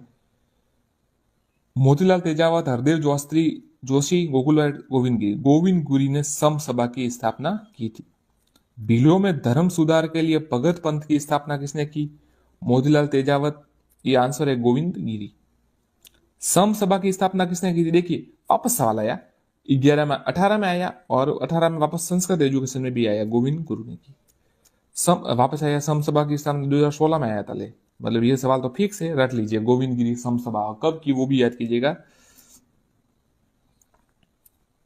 और देखिए मानगढ़ से जिले से संबंध आने था। ऐतिहासिक स्थल मानगढ़ राजस्थान के किस जिले में? ये बांसवाड़ा में।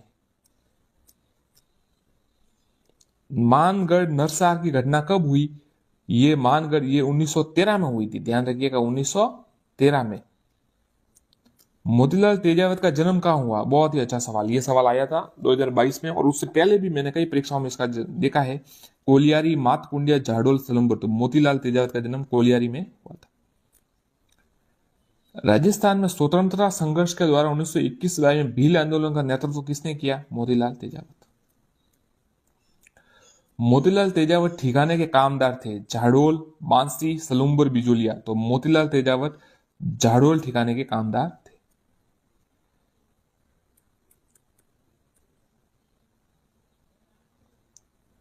जयपुर राज्य मीणा सुधार समिति का गठन किस स्थान पर हुआ? करौली, दौसा, नीम का थाना, खेतड़ी? बहुत ही अच्छा सवाल है। जयपुर राज्य मीणा सुधार समिति नीम का थाना में हुआ, 2018 में सवाल आया था, वापस आ सकता है, याद कीजिएगा। निम्नलिखित घटनाओं पर विचार कीजिए। डाबड़ा, नीमूछड़ा, आपको नंबर वाइज बताना शायद, तो ये बता दीजिए, काला क्रम बताना है। तो सबसे पहले मानगढ़ पहाड़ी 1913, बिल्कुल सही। फिर हुआ नीमूछड़ा कांड, और उसके बाद हुआ छंडावल, और फिर अंत में हुआ डाबड़ा।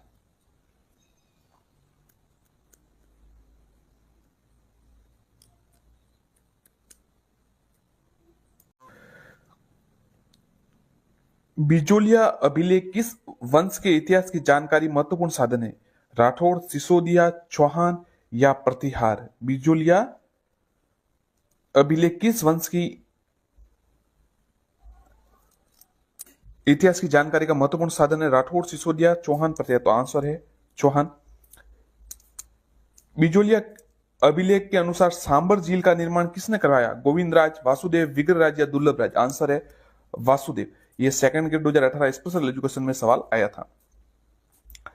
अजमेर की स्थापना के पूर्व चौहानों की राजधानी कौन सी थी? मंडोर, दिल्ली, सांबर या जालोर? तो अजमेर की स्थापना से पूर्व राजस्थान माफ कीजिएगा, चौहानों की राजधानी सांबर थी, और सेकंड ग्रेड स्पेशल एजुकेशन में सवाल आया था। किस चौहान शासक द्वारा जाबालीपुर को ज्वालपुर परिवर्तित किया गया? जगदेव, विग्रह चतुर्थ, देवदत्त या अन्नोराज?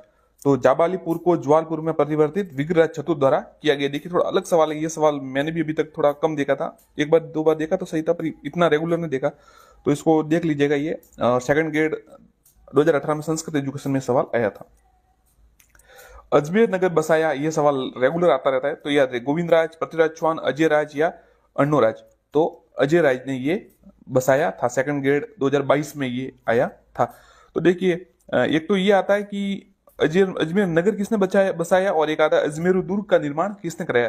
तो नगर तो बसाया है अजय राज ने, और दुर्ग का निर्माण करे अजय पाल ने। यह तक। अब देखिए अन्नूराज के बारे में निम्नलिखित कथनों पर विचार कीजिए। अपने राज्य काल के प्रारंभ में उसने गजनवी आक्रमण को खदेड़ दिया था। वह मालवा के नरवन को पराजित करने में असफल रहा। उसने चालुक्य नरेश जयश्री सिद्धराज की पुत्री से विवाह किया। वह अपने ही पुत्र के द्वारा मारा गया। तो देखिए ये 1, 3 और 4 सही है। बाकी ये जो मालवा को नरवन असफल रहा ये गलत है, सही सफल रहा है, तो ये गलत है, पर पहला, तीसरा और चौथा सही है। अब देखिए चौहान शासक कवि बांधव, ये सवाल तो इतना रेगुलर है, हर परीक्षा में आ जाता है। चौहान शासक जो कवि बांधव के रूप में जाना जाता है, सेकंड ग्रेड 2015 में आया। अन्नूराज, विग्रहराज चतुर्थ, अजय राज या पृथ्वीराज द्वितीय। तो आंसर है विग्रहराज चतुर्थ। ललित विग्रहराज का रचयिता सोमदेव किस चौहान शासक के दरबार में था। विग्रहराज चतुर्थ, पृथ्वीराज प्रथम, सोमेश्वर या अन्नूराज। आंसर विग्रहराज चतुर्थ। हरिकेली संस्कृत नाटक के रचयिता कौन है। अजय राज चौहान, विग्रहराज प्रथम, विग्रहराज चतुर्थ, पृथ्वीराज चौहान तृतीय। तो हरिकेली नाटक के रचयिता विग्रहराज चतुर्थ। साथियों इससे जो विग्रहराज चतुर्थ है ना, इससे जुड़े सवाल लगातार आते रहते हैं। कवि बांधव का आता है, ये हरिकेली नाटक का आता है, ये सोमदेव किसके दरबार में था, ये 2-3 कवियों के नाम आ जाते हैं। तो ये विग्रह चतुर्थ थोड़ा इंपॉर्टेंट है, और स्वर्ण काल भी कहलाता है, तो थोड़ा याद रखिएगा इसको। देखिए वापस आ गया है नाटक ललित विग्रहराज की रचना किसने की, ये 2018 संस्कृत एजुकेशन में वापस आ गया। तो आंसर है सोमेंद्र द्वारा, और ये विग्रह चतुर्थ के दरबार में था। अब वापस आया, देखिए निम्नलिखित में चौहान शासकों में किस शासक को बिसल देव के नाम से जाना जाता है। तो आंसर है विग्रहराज चतुर्थ। जो चौहान शासक है इनमें से जुड़े हुए, या तो पृथ्वीराज चौहान के बारे में सवाल आता है, या इस विग्रहराज के बारे में सवाल आता है, या फिर अजय राज जो अजय पाल के बारे में सवाल आता है। तो याद रखिएगा किस चौहान वंशीय शासक ने प्रताप लंकेश्वर की उपाधि धारण की थी। अब देखिए ये सवाल कितना इंपॉर्टेंट है, प्रताप लंकेश्वर। तो आंसर है सोमेश्वर। सोमेश्वर ने प्रताप लंकेश्वर की उपाधि धारण की। संस्कृत एजुकेशन 2022 सेकंड ग्रेड में सवाल आया। वह चंदेल शासक जिसे पृथ्वीराज चौहान ने हराया। नागार्जुन, आला, परमदी देव, जयचंद। तो आंसर है परमदी देव, और आला उदल इसके सेनापति थे। और आला उदल ने बहुत पृथ्वीराज चौहान से बहुत मजबूती से युद्ध लड़ा था। और वो जैसे हमारे यहाँ पृथ्वीराज चौहान काफी महान माने जाते हैं और मतलब वीर, तो वहां उन्हें आला उदल, क्योंकि वो उनकी तरफ से लड़े थे मध्य प्रदेश, ये परमदी देव, तो वहां से उन्हें भी उनका मतलब बहुत वीर सैनिक माना जाता है, सिपाही माना जाता है, सेनापति थे वो। पृथ्वीराज चौहान तृतीय का समकालीन चंदेल शासक था। परमदी देव, जय वर्मा, कीर्तवर्मा, यशोवर्मा। तो समकालीन जो चंदेल शासक था परमदी देव था। सेकंड ग्रेड 2011 में सवाल आया। भंडानकों का पूर्णतया दमन निम्न में से किसने किया। सोमेश्वर, अजयराज, पृथ्वीराज तृतीय या विग्रहराज। तो ये पृथ्वीराज चौहान तृतीय है ना, जो अंतिम जो शासक थे, पृथ्वीराज चौहान तृतीय, इन्होंने भंडारकों का पूर्णतः दमन किया। अब देखिए साथियों दिल्ली सल्तनत से जुड़े हुए प्रश्न जो अभी तक परीक्षाओं में आए हैं। दिल्ली सल्तनत, मेवाड़ और रणथंभौर का संबंध जो है, इनसे जुड़े हुए प्रश्न हम यही करा रहे हैं आपको। इससे पहले भी हमने काफी वीडियो अपलोड किया है जिसमें पुराने पेपर के जो प्रश्न है डाले, और ये आज वापस हम कर रहे हैं और टॉपिक वाइज डाल रहे हैं कि इस टॉपिक से इतने प्रश्न बने, इस टॉपिक से, तो आपको अंदाजा लगे किस प्रकार के प्रश्न बन रहे हैं, और वापस रिपीट भी हो रहे हैं। सबसे बड़ी बात है कि रिपीट हो जाते हैं। अब विग्रहराज का आपने देखा हर मतलब 3-4 परीक्षा लगातार आया वो प्रश्न, तो आप देख सकते हैं इसमें भी होगा। देखिए रणथंभौर के चौहान राजवंश का संस्थापक कौन था। जयद्रथ, अमीर, वीर नारायण, गोविंदराज। आंसर है गोविंदराज। रणथंभौर के चौहान राजवंश का संस्थापक गोविंदराज, सेकंड ग्रेड 2022 में। वह खिलजी सुल्तान जिसने रणथंभौर के अमीर को पराजित किया। अलाउद्दीन खिलजी, जलालुद्दीन खिलजी, मुबारक शाह खिलजी या खिज्र खां खिलजी, जिसे मतलब रणथंभौर के अमीर चौहान ने पराजित किया। तो जलालुद्दीन खिलजी को पराजित किया था। अब देखिए ये सवाल तो इतना इंपॉर्टेंट है कि ये कई बार आ चुका है। अलाउद्दीन खिलजी के निम्नलिखित विजयों का काल क्रमानुसार व्यवस्थित कीजिए। मतलब इसकी विजयों को, ये सवाल पता नहीं रेगुलर है, मतलब कि क्योंकि एक साथ पूछ लिया जाता है इसमें किन किन जगह किलों पर आक्रमण किया। तो देखिए सबसे पहले तो उसने किया था रणथंभौर पर, फिर किया चित्तौड़ पर। देखिए रणथंभौर पर 1301, फिर चित्तौड़ पे 1303, और फिर किया सीवाना 1308, और फिर किया जालोर 1311। और बीच में कई बार क्या आता है सीवाना और ये वापस आ जाता है, वो भी आता है क्योंकि 1305 का भी कुछ है ऐसा। और ये मतलब पूर्णतः आंदोलन, पूर्णतः आक्रमण थे। रणथंभौर, फिर चित्तौड़, और फिर सिवाना, और फिर जालोर, याद रखिएगा। रणथंभौर की विजय के उपरांत अलाउद्दीन खिलजी ने इस दुर्ग को किसके अधिकार में सौंपा था? अलूग खां, नुसरत खां, अकात खां या उमर खां? तो रणथंभौर विजय के उपरांत अलाउद्दीन खिलजी ने अलूग खां के अधिकार में सौंपा था, सेकंड ग्रेड 2016 में। 1300 में रणथंभौर के आक्रमण के दौरान अलाउद्दीन खिलजी का कौन सा सेना नायक मारा गया था? उलुग खां, नुसरत खां, जफर खां, आईने मुल्क मुल्तानी? तो नुसरत खां तो मारा गया, और अलुग खां को बाद में इसका अधिकार सौंपा था। याद रखिए 2 सवाल पक्के आते हैं। ये 16 में ये भी देखिए ग्रुप 1 में आया था। ये नुसरत खां को तो उसने सौंपा था, और ये उलुग खां मतलब सेनापति बनाया था, उसका अधिकार सौंपा था किले का। अलाउद्दीन खिलजी ने जालोर के किस राजपूत वंश का अंत कर दिया था? गुहिल वंश, राठौड़, सोनग्रा चौहान? और जालोर के सोनग्रा चौहान के साथ इन्होंने युद्ध किया था, और कानड़ देव वीरम देव वीरता से लड़ते हुए वीर गति को प्राप्त हुए थे। अब देखिए राजस्थान और मुगल, नहीं थोड़ा इधर भी है सवाल, ये पहले देख लीजिए अलाउद्दीन वाला। सुल्तान जलालुद्दीन खिलजी के रणथंभौर के अभियान के समय वहां का शासक था गोविंदराज, वीर नारायण, अमीर अतिपाल? तो अमीर देव चौहान, मान शासक अमीर देव चौहान वहां के शासक थे। रणथंभौर के शासक अमीर देव द्वारा किस मंगोल नेता को शरण देने पर अलाउद्दीन ने रणथंभौर पर आक्रमण किया था? तैमूर, मोहम्मद शाह, खैबरू या मोहम्मद खान? तो दोनों ऑप्शन दिए इसमें। मोहम्मद शाह भी है और खैबरू भी है। दोनों को, अलाउद्दीन के 2 सेनापतियों को जो थे, उनको नेता को अमीर ने मोहम्मद शाह और खैबरू नामक मंगोल विद्रोहियों को अलाउद्दीन के विरुद्ध शरण। अंततः यह प्रश्न तकनीकी रूप से त्रुटिपूर्ण था। तो ये सवाल का 2 उत्तर थे। 1303 में अलाउद्दीन खिलजी के चित्तौड़ अभियान के दौरान कौन सा इतिहासकार साथ था? जियाउद्दीन बर्नी, अमीर खुसरो, फरिश्ता, मीनस? तो अमीर खुसरो उस समय साथ था। अमीर खुसरो सल्तनत काल के 7 शासकों के साथ रहा, और उस समय अलाउद्दीन खिलजी के चित्तौड़ अभियान के समय इतिहासकार साथ था। निम्न में से किस रचना में अमीर खुसरो ने चित्तौड़ पर अलाउद्दीन खिलजी का आक्रमण का वर्णन किया है? तो देखिए अलाउद्दीन खिलजी के चित्तौड़ आक्रमण पर का वर्णन अमीर खुसरो ने खजाइन उल फुतह में किया। ध्यान रखिए खजाइन उल फुतह में।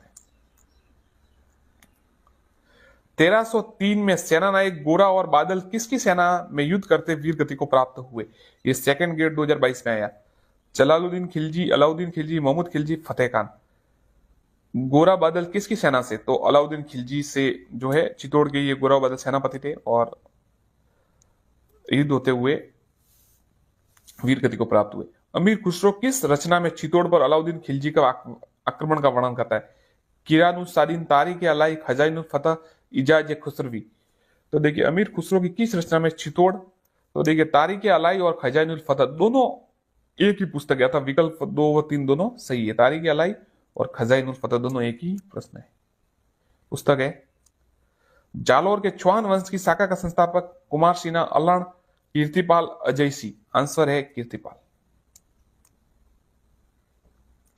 प्राचीन शिलालेखों में जालोर को किस नाम से जाना जाता है? खिजराबाद, जयगढ़, जलालाबाद या जाबिलपुर? तो ये जबालीपुर है, जबलपुर है। ये प्राचीन शिलालेखों में जालोर को जाना। सेकंड ग्रेड 2022 ग्रुप डी ये सवाल आया था, अभी जो हुई परीक्षा, लास्ट परीक्षा हुई थी उसमें। अब देखिए कानड़ देव जालोर के शासक थे। जालोर में अलाउद्दीन का समकालीन शासक था शीतल देव, कानड़ देव, मलक देव, इसलिए कानड़ देव। तो देखिए ये सवाल आया सेकंड ग्रेड 2022 में, फिर आया ये सेकंड ग्रेड 2018 में, सेम टू सेम प्रश्न।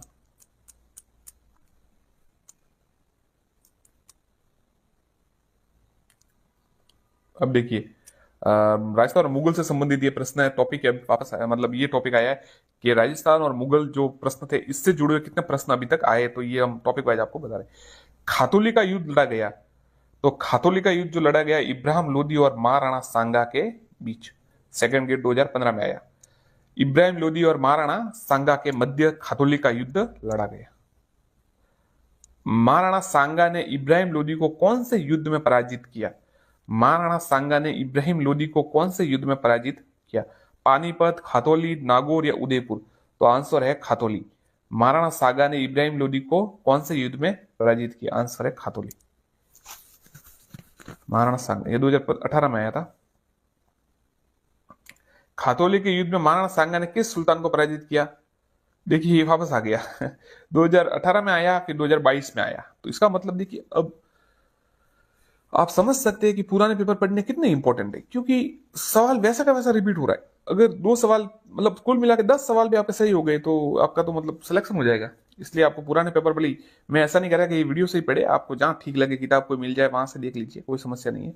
वीडियो तो देखिए बनाना पड़ता है अपने को, अच्छा लगता है मेरे को ये बनाना तो बना देता हूँ। आप देखना नहीं देखना आपकी इच्छा पर, कोई समस्या नहीं, पर पुराने पेपर जहां से भी मिले आपको जरूर पढ़े, देखिए सवाल रिपीट होते। खातौली के युद्ध में महाराणा सांगा ने किस युद्ध सुल्तान को पराजित किया? इब्राहिम लोदी। इब्राहिम लोदी। राणा सांगा व बाबर के मध्य खानवा का युद्ध हुआ था 1527। 1527। ये बहुत ही अच्छा सवाल है, ये सवाल लगातार आ सकता है और वापस आ भी सकता है।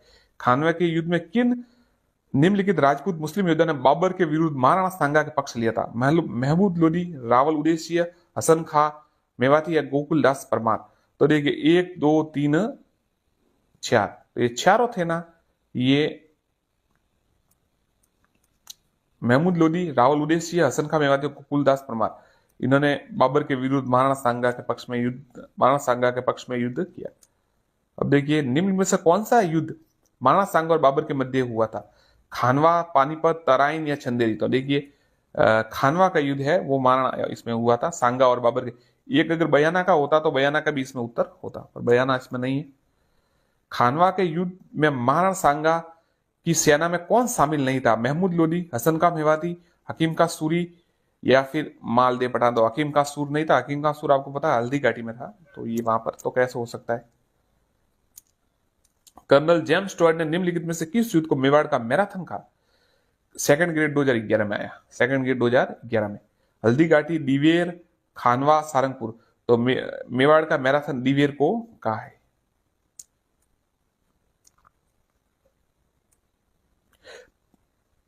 खानवा के युद्ध में बाबर के विरुद्ध राणा सांगा के पक्ष में कौन नहीं लड़ रहा था? सूर्यमल, रायमल, पृथ्वीराज कल्याणमल? तो सूर्यमल नहीं लड़ रहा था, बाकी रायमल, पृथ्वीराज कल्याणमल लड़ रहे थे। ये 2018 में आया था। अब देखिए 2016 वाला प्रश्न बताते हैं आपको। निम्नलिखित में से कौन सा राजपूत सरदार खानवा के बाबर के विरुद्ध राणा पक्ष में लड़े? राजा भारमल ईडर, वीरमदेव मेड़तिया, राव बीका, राव लोडकरण? तो देखिए ये इसमें से दो ही थे जो लड़े थे, एक तो ईडर वाले भारमल और वीरमदेव मेड़तिया, ये दोनों लड़े थे। किस राजपूत सरदार ने खानवा के युद्ध में राणा सांगा के घायल हो जाने के बाद राज चिन्हों का धारण करके युद्ध जारी रखा? जयमल, झाला अज्जा, राम सहितावर, दुर्गादास? 2016 में आया है सेकंड ग्रेड में, तो इसका आंसर है झाला अज्जा। किस राजपूत सरदार ने खानवा के युद्ध में राणा सांगा के घायल हो जाने के बाद राज चिन्ह धारण किया? बीएन राय ने किसे राजपूतों का भूला बिसरा नायक कहा था? मालदेव, रतन सिंह, चंद्रसेन रायसिंह? तो राव चंद्रसेन को भूला बिसरा शासक कहा था। और प्रताप का अग्रज, महाराणा प्रताप का अग्रज भी कहा जाता है, मतलब अग्रणी भी कहा जाता है, जिन्होंने अकबर की अधीनता स्वीकार नहीं की थी। चंद्रसेन ने अपने ही राज्य की आम जनता में अलोकप्रिय क्यों हो गए? जनता पर कर बढ़ाए, महाजन वर्ग से धन की लूट, सामाजिक प्रथा को अनावश्यक हस्तक्षेप, स्वयं की विलासिता? तो देखिए महाजन वर्ग से धन की लूट। चंद्रसेन अपने राज्य की आम जनता में अलोकप्रिय हो गए। 2018 में सवाल आया था, वैसे ही सवाल मैंने भी इतना कभी देखा नहीं। तो देखिए किसे महाराणा प्रताप का पथ प्रदर्शक कहा जाता है? यही मैं कह रहा था, तो राव चंद्रसेन को। ये 2018 में ग्रुप 2 में आया था। महाराणा प्रताप का राज्याभिषेक कहाँ हुआ? चित्तौड़, गोकुंदा, निम्बेड़ा, बड़ी सादी। आंसर है गोकुंदा, ध्यान रखिएगा साथियों। ये मुगल और राजपूत संबंध जो है, मेवाड़ संबंध है, उसमें से ये प्रश्न आ रहे हैं। राजपूत, मेवाड़, मुगल संबंध जो भी प्रश्न बन रहे हैं आज तक टॉपिक, इस टॉपिक पे जितने प्रश्न बने हैं वो सभी मैं आपको बता रहा हूं, तो आप ध्यान से देखें। निम्नलिखित में से कौन से राजपूत सरदार हल्दी घाटी के युद्ध में राणा पक्ष में लड़े थे? राम सिंह तंवर, बीडा झाला, राव कृष्णदास छुंडावत, अशोक परमार। साथियों ये सवाल बार बार आ रहा है कि कौन या तो महाराणा प्रताप के साथ लड़ा या फिर राणा सांगा के साथ लड़ा, तो आप इसको याद जरूर करें। तो ये महाराणा प्रताप वाले, तो 1, 2, 3 राम सिंह तंवर लड़े, फिर लड़े बीडा झाला और अशोक परमार। ये कृष्णा छुड़ावत नहीं, हम आपकी जगह ये थोड़ा मिस्टेक हो गया, याद रखिए, वापस आपको बताता हूं। देखिए महाराणा प्रताप के पक्ष में कौन कौन लड़े? एक तो राम सिंह तंवर, फिर बीडा झाला और रावत कृष्णदास छुंडावत। अशोक परमार नहीं लड़े। ये 3 ध्यान रखिएगा।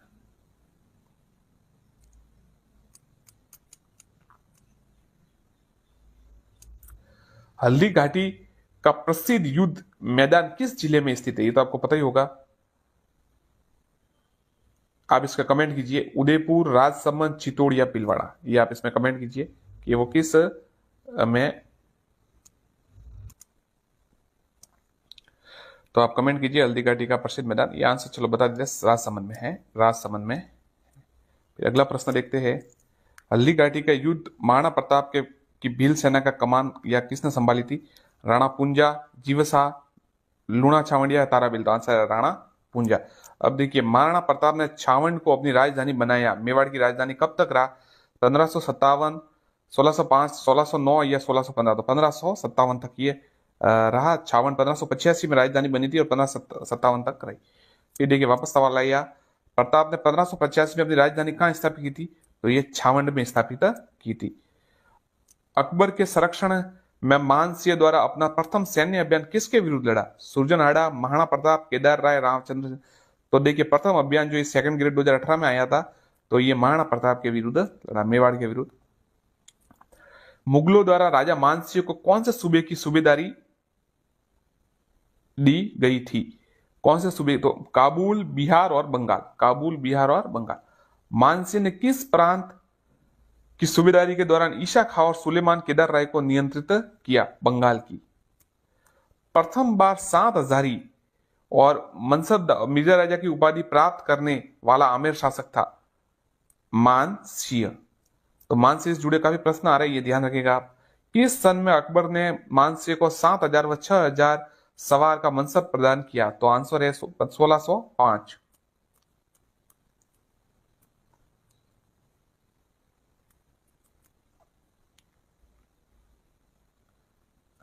1572-73 में अकबर ने जोधपुर किसे सुपुर्द किया?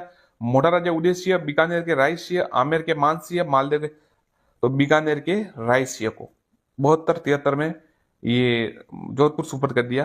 किस राजपूत शासक को राजपूताना का कर्ण कहा जाता है? महाराजा राय सिंह। बीकानेर के माया राजा गद्दी पर कब, राय सिंह गद्दी पर कब बैठे? 1576 में। मुगल शासक अकबर के समय बीकानेर के शासक राय सिंह निम्न में से किस सैन्य अभियान में शामिल नहीं थे? बलूचिस्तान, कांधार, बंगाल, काबुल। तो देखिए बंगाल में वो शामिल नहीं थे, बाकी बलूचिस्तान, कंधार और काबुल में शामिल थे। ग्रुप एएमएस 2022 में आया था। अब देखिए इसमें स्टार मिल गया, बोनस है शायद सवाल क्या है, फिर भी देखते हैं। राणा राज सिंह मेवाड़ का समकालीन था। अकबर, जहांगीर, औरंगजेब, शाहजहां। ये देखिए 2013 में आया। इसमें तकलीफ ये हुई थी कि शाहजहां और औरंगजेब दोनों थे, दोनों उसके समकालीन थे, उनके समकालीन थे, तो इसको बोनस दे दिया था। निम्नलिखित में से किस राजपूत शासक द्वारा औरंगजेब के विरुद्ध विद्रोह किया गया था? मिर्जा जय सिंह, महाराजा करण सिंह, महाराणा राज सिंह, अनिरुद्ध सिंह हाड़ा। तो महाराणा राज सिंह। मुगल मारवाड़ संघर्ष छिड़ने पर मेवाड़ के विरुद्ध किसने राठौड़ों का साथ दिया? महाराणा करण सिंह, महाराणा जय सिंह, महाराणा जगत सिंह, महाराणा राज सिंह। आंसर है महाराजा राज सिंह। निम्नलिखित में से किस राजपूत शासक ने विजय कटकातों की उपाधि धारण की? बहुत ही अच्छा सवाल है, 2002 ग्रेड 2016 में यह सवाल आया था। महाराजा जसवंत सिंह, महाराणा कुंभा, महाराणा सांगा या महाराणा राज सिंह। तो विजय कटकातों की जो उपाधि है महाराणा राज सिंह ने धारण की थी। देखिए ये भी सवाल कई बार आ चुका है और आता है। औरंगजेब और महाराणा राज सिंह के मंदिर जो लड़ाई थी उनके मध्य। तो देखिए ये सवाल आता है कि मेवाड़ के महाराणा राजसिंह द्वारा किस राजकुमारी के साथ विवाह करने के कारण औरंगजेब उससे नाराज था? रूपमती, छारूमती, भानुमती या गुणवती? आंसर है छारूमती, ध्यान रखिएगा, छारूमती। सेकंड ग्रेड 2018 में ये सवाल आया था और वापस भी आ सकता है। छारूमती किशनगढ़ की शायद रानी राजकुमारी थी, तो उससे विवाह के कारण ये औरंगजेब उनसे नाराज था।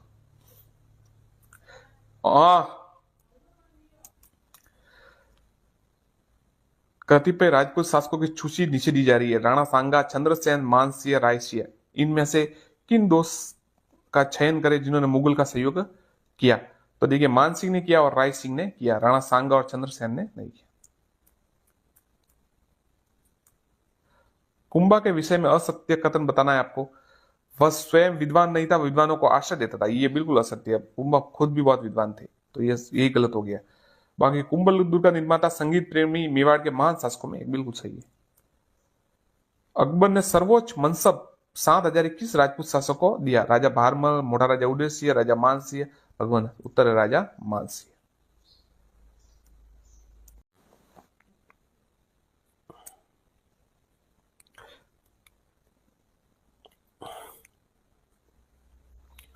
प्राक हड़प्पा संस्कृति में प्राप्त हुई आहाड़, बालाथल, कालीबंगा, गणेश्वर?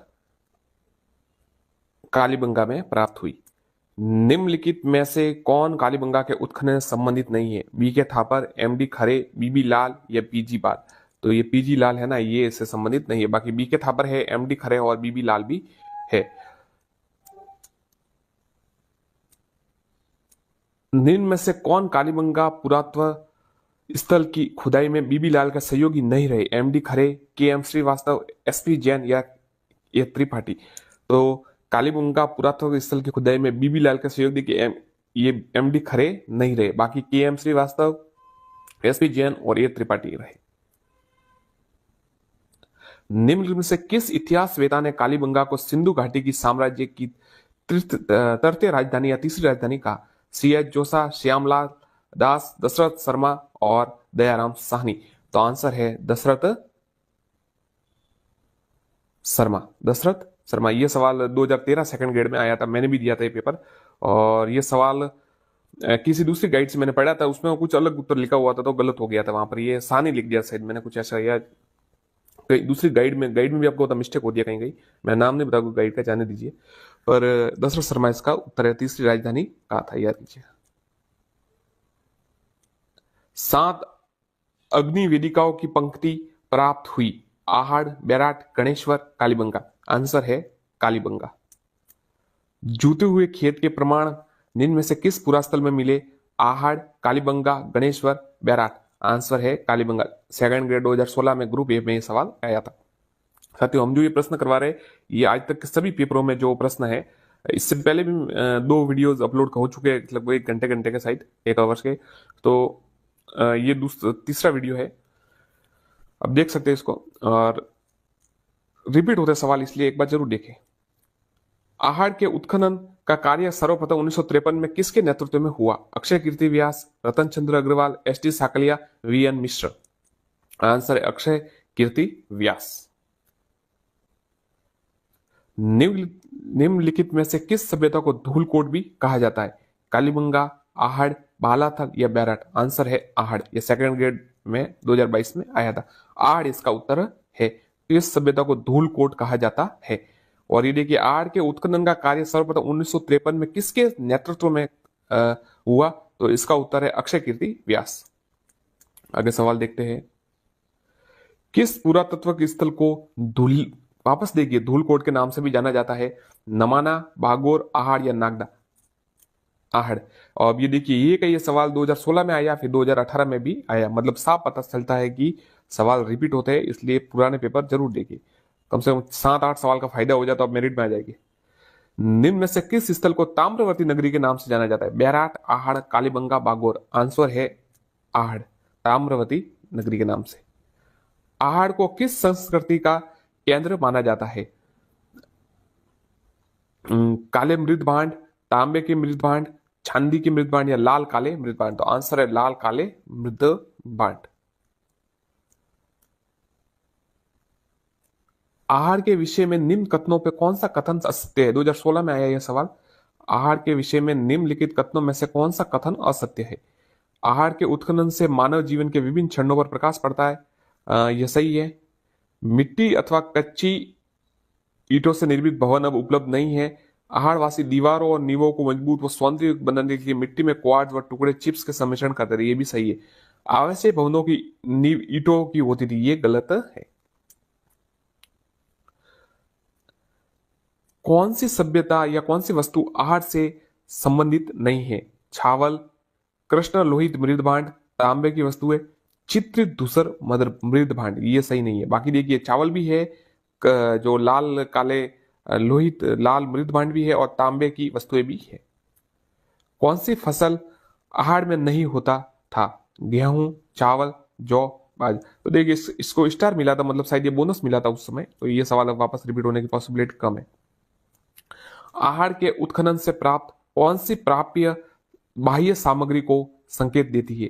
ताम्र उपकरण, सेल खड़ी मनके, लेपिज लाजुली या टेराकोटा मनके। तो देखिए आहार के उत्खनन से प्राप्त कौन सी सामग्री बाह्य संपर्क को? तो आंसर लेपिज लाजुली।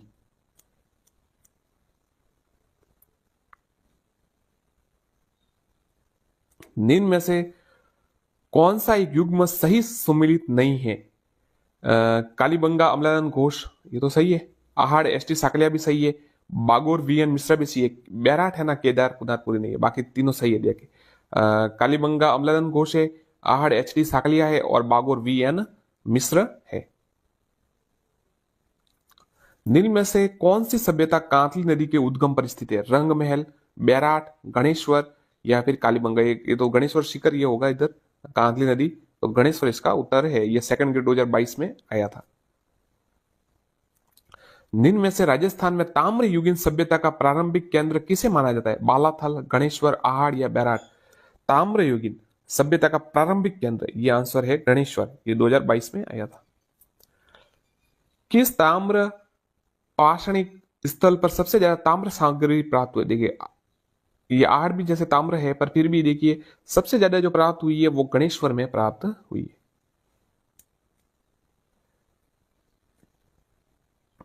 राजस्थान के कौन से स्थल से यूनानी शासक मिनांडर के सिक्के प्राप्त हुए?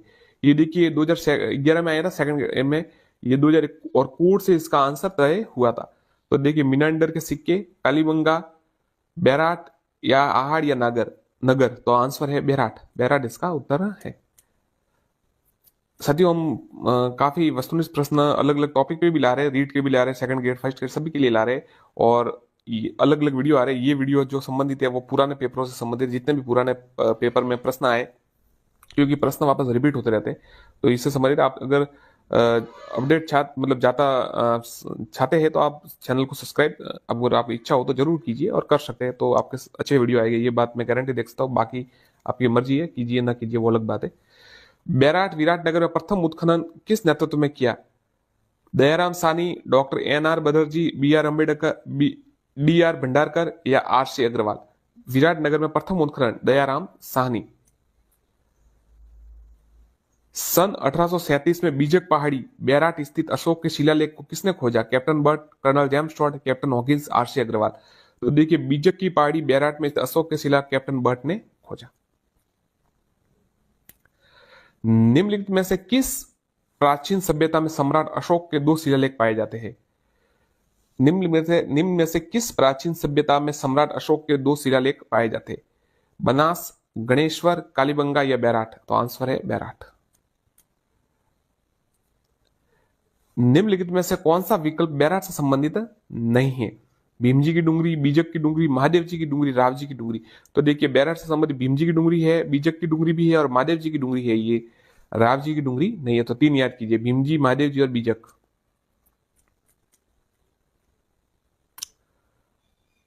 उत्तर गुप्त कालीन शंख लिपि में लिखे लेख मिले? बैराट, आहाड़, ओजियन या गिलुंड। उत्तर गुप्त कालीन शंख लिपि में लिखे लेख मिले, उत्तर है बैराट। निम्नलिखित में से कौन सा कथन सही है?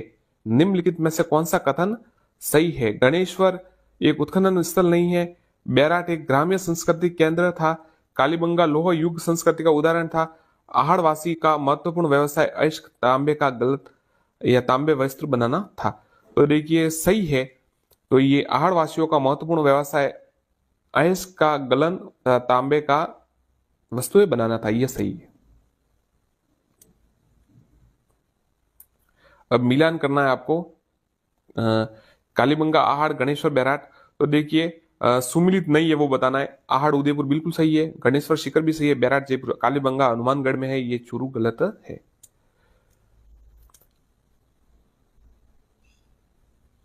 घटियाला शिलालेख में निम्नलिखित में से किस वंश की जानकारी प्राप्त होती है? सेकंड ग्रेड 2022 ग्रुप बी में सवाल आया था, जीके में वापस भी आ सकता है, अच्छा सवाल है।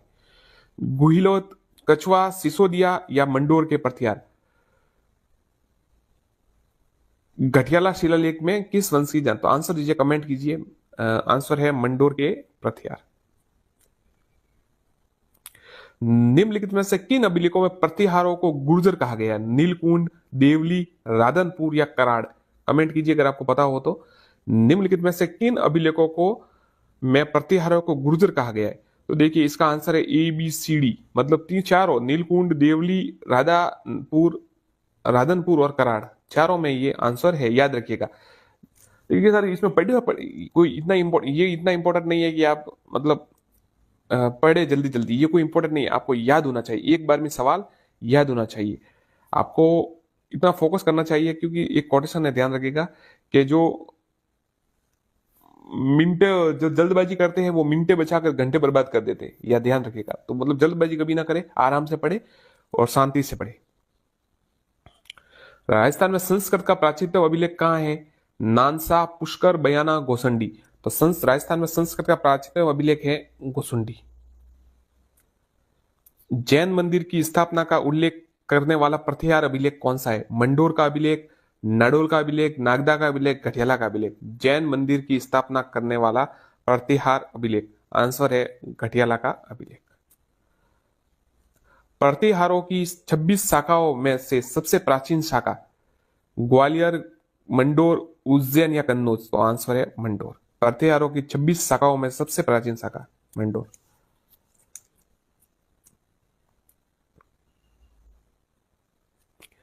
राजस्थान में प्रतिहार वंश के संस्थापक हरिश्चंद्र की राजधानी मेड़ता, जालोर, भीनमाल या मंडोर? तो राजस्थान में प्रतिहार वंश के संस्थापक हरिश्चंद्र की राजधानी मंडोर। मंडोर प्रतिहार वंश की किस वंश शासक को से वंशावली प्रारंभ होती है? मंडोर प्रतिहार वंश के किस शासक से वंशावली प्रारंभ होती है? कंदक, रज्जिल, हरिश्चंद्र, नागभट? तो आंसर है रज्जिल। 2022 में यह सवाल आया था। साथियों पुराने पेपर से देखिए, पुराने पेपर जो है उनको पढ़ने से ये फायदा होता है कि एक तो आपको तैयारी का अनुमान हो जाता है कि आपकी तैयारी कितनी है, और एक आपको पेपर का लेवल पता चल जाता है कि भाई इस लेवल का सवाल आते हैं। अब आपने देखा होगा आर्ट से जुड़े हुए चार चार सवाल आ चुके हैं, तो वापस हो सकता है कि उनमें से एक उठ के सवाल वापस प्रकट हो जाए आपके सामने। तो पुराने सवाल जरूर देखे, कहीं से भी देखे। मंडोर प्रतिहार वंश के किस शासक से? रज्जिल, इसका आंसर रज्जिल। प्रतिहार शासक जिसने जालोर में अपनी राजधानी स्थापित की? नागभट प्रथम, वत्सराज, महेंद्रपाल प्रथम, मिहिर भोज? आंसर है नागभट प्रथम। प्रतिहार शासक जिसने जालोर में अपनी राजधानी स्थापित की, नागभट प्रथम। गुर्जर प्रतिहारों की राजधानी कौन सी थी? पीलो, मोलो, भीमपाल, बूढ़ा पुष्कर, अजमेर, मांडवियापुर, जोधपुर या जांगल, बीकानेर? बीकानेर। तो ये दोनों इसमें आंसर माना है। देखिए ये मतलब प्रतिहारों की जो प्रारंभिक राजधानी थी वो तो ये मांडवियापुर, मंडोर थी। तो इसका आंसर ये मान लीजिए। ये पीलो, भीमपाल भी माना है शायद, इसमें 1-3 लिखा है ऑप्शन, देखिए। प्रतिहार वंश की मंडोर शाखा किस शासक ने अपनी राजधानी मंडोर से मेड़ता स्थानांतरित की? बहुत ही अच्छा सवाल है। कुकुक, रज्जिल, नागभट प्रथम, बाहुक? देखिए प्रतिहार वंश की किस मंडोर शाखा को किस शासक ने अपनी राजधानी मंडोर से मेड़ता स्थानांतरित की? मंडोर से मेड़ता। तो नागभट प्रथम ने ये किया था, सेकंड ग्रेड 2016 में आया था। ग्वालियर अभिलेख में मलेच्छों का नाशक किसे कहा गया है? विग्रह चतुर्थ, विमल शाह, नागभट या मिहिर भोज? तो ग्वालियर अभिलेख में मलेच्छों का नाशक है वो नागभट को कहा गया है। उस अरब यात्री का नाम बताइए जिसने मीर भोज के समय वृतांत का प्रस्तुत किया। सुलेमान, शाह नीरू, अल मसूदी हजाब, या आपको सीधा उत्तर बता कि यार गड़बड़ ना हो। देखिए सीधा सवाल आएगा कि मीर भोज के समय कौन सा अरब यात्री ने वृतांत प्रस्तुत किया, तो सुलेमान उसका आंसर है। संस्कृत एजुकेशन में सवाल आया था, निम्न में से कौन सा शासक गोवाड़ बंगाल में भोज प्रथम का समकालीन था? काकुक, देवपाल, त्रिलोचन पाल या रामभद्र? तो देखिए कौन सा शासक गोवाड़ बंगाल में भोज प्रथम का समकालीन था? देवपाल। सेकंड ग्रेड में ये 2011 में 2018 में आया था। निम्न में से किस विदेश यात्री ने गुर्जर प्रतिहार राजवंश की सैन्य शक्ति व समृद्धि का उल्लेख किया है? मार्को पोलो, सुलेमान, अल बिरूनी, अब्दुल रजाक? तो सुलेमान ने ये देखिए, क्योंकि सबसे क्या था बात था कि मीर भोज के समय सुलेमान आया था और उस समय मीर भोज बहुत ही प्रभावी थे, मतलब उस समय सबसे शक्तिशाली था, तो उस समय की सैन्य शक्ति और समृद्धि का उल्लेख किया है।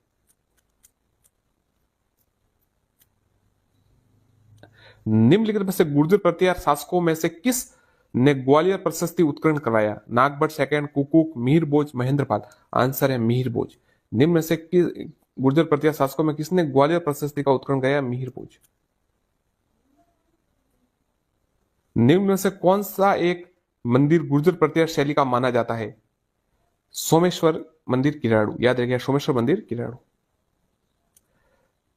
कन्नौज पर अधिकार हेतु चलित त्रिपक्षीय युद्ध में राजपूताना की किस वंश के शासकों ने भाग लिया? चौहान, गुर्जर प्रतिहार, परमार, गहलोत? तो आंसर है गुर्जर प्रतिहार। ये तीन शायद वंशों त्रिकूट संघर्ष कहते हैं, 7वीं की क्लास में ये सवाल है, वार्षिक वार्षिक में डालता रहता हूं मैं उनको। तो ये त्रिकूट जो त्रिपक्षीय संघर्ष था, इसमें देखिए गुर्जर प्रतिहार, पाल और राष्ट्रकूट।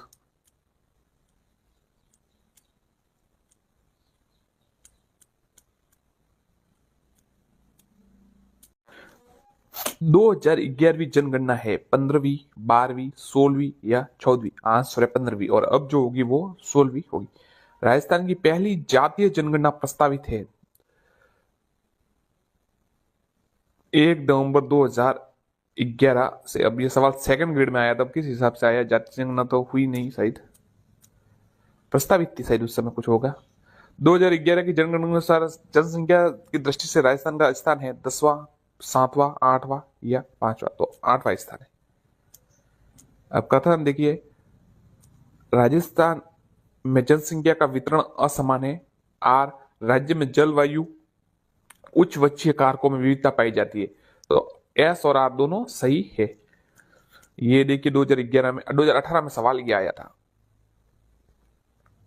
2011 की जनगणना के अनुसार राजस्थान में न्यूनतम जनसंख्या वाला जिला करौली, राजसमंद, जैसलमेर या बाड़मेर? आंसर है जैसलमेर। 2022 में यह आया था। जनगणना 2011 के अनुसार राजस्थान का वह जिला जहां न्यूनतम जनसंख्या घनत्व है, बाड़मेर, जैसलमेर, जालोर या जोधपुर? आंसर है जैसलमेर। 2011 की जनगणना के अनुसार निम्नलिखित जिलों के समूह में से जनसंख्या घनत्व का अवरोही क्रम, मतलब सबसे ज्यादा सबसे पहले। तो सबसे पहले देखिए इसमें ये जो मेन तो नहीं दिए हुए, बाकी ये जिले देखिए, सबसे पहले भरतपुर आएगा, फिर दौसा, फिर कोटा और सबसे कम उदयपुर में, ये ध्यान रखिएगा। अब 4 जिले तो कोई भी आ सकते हैं। वर्ष 2001 से 2011 की अवधि में राजस्थान के निम्नलिखित जिलों में से किस उच्चतम दशकीय जनसंख्या वृद्धि दर पाई गई? जैसलमेर, अलवर, जालोर, बाड़मेर? यह सवाल 3-4 बार आ चुका है, याद रखिएगा। बाड़मेर 2018 में भी आया और इससे पहले भी शायद एक एग्जाम में आया कि जो दशकीय वृद्धि दर है वो सबसे ज्यादा बाड़मेर में पाई गई।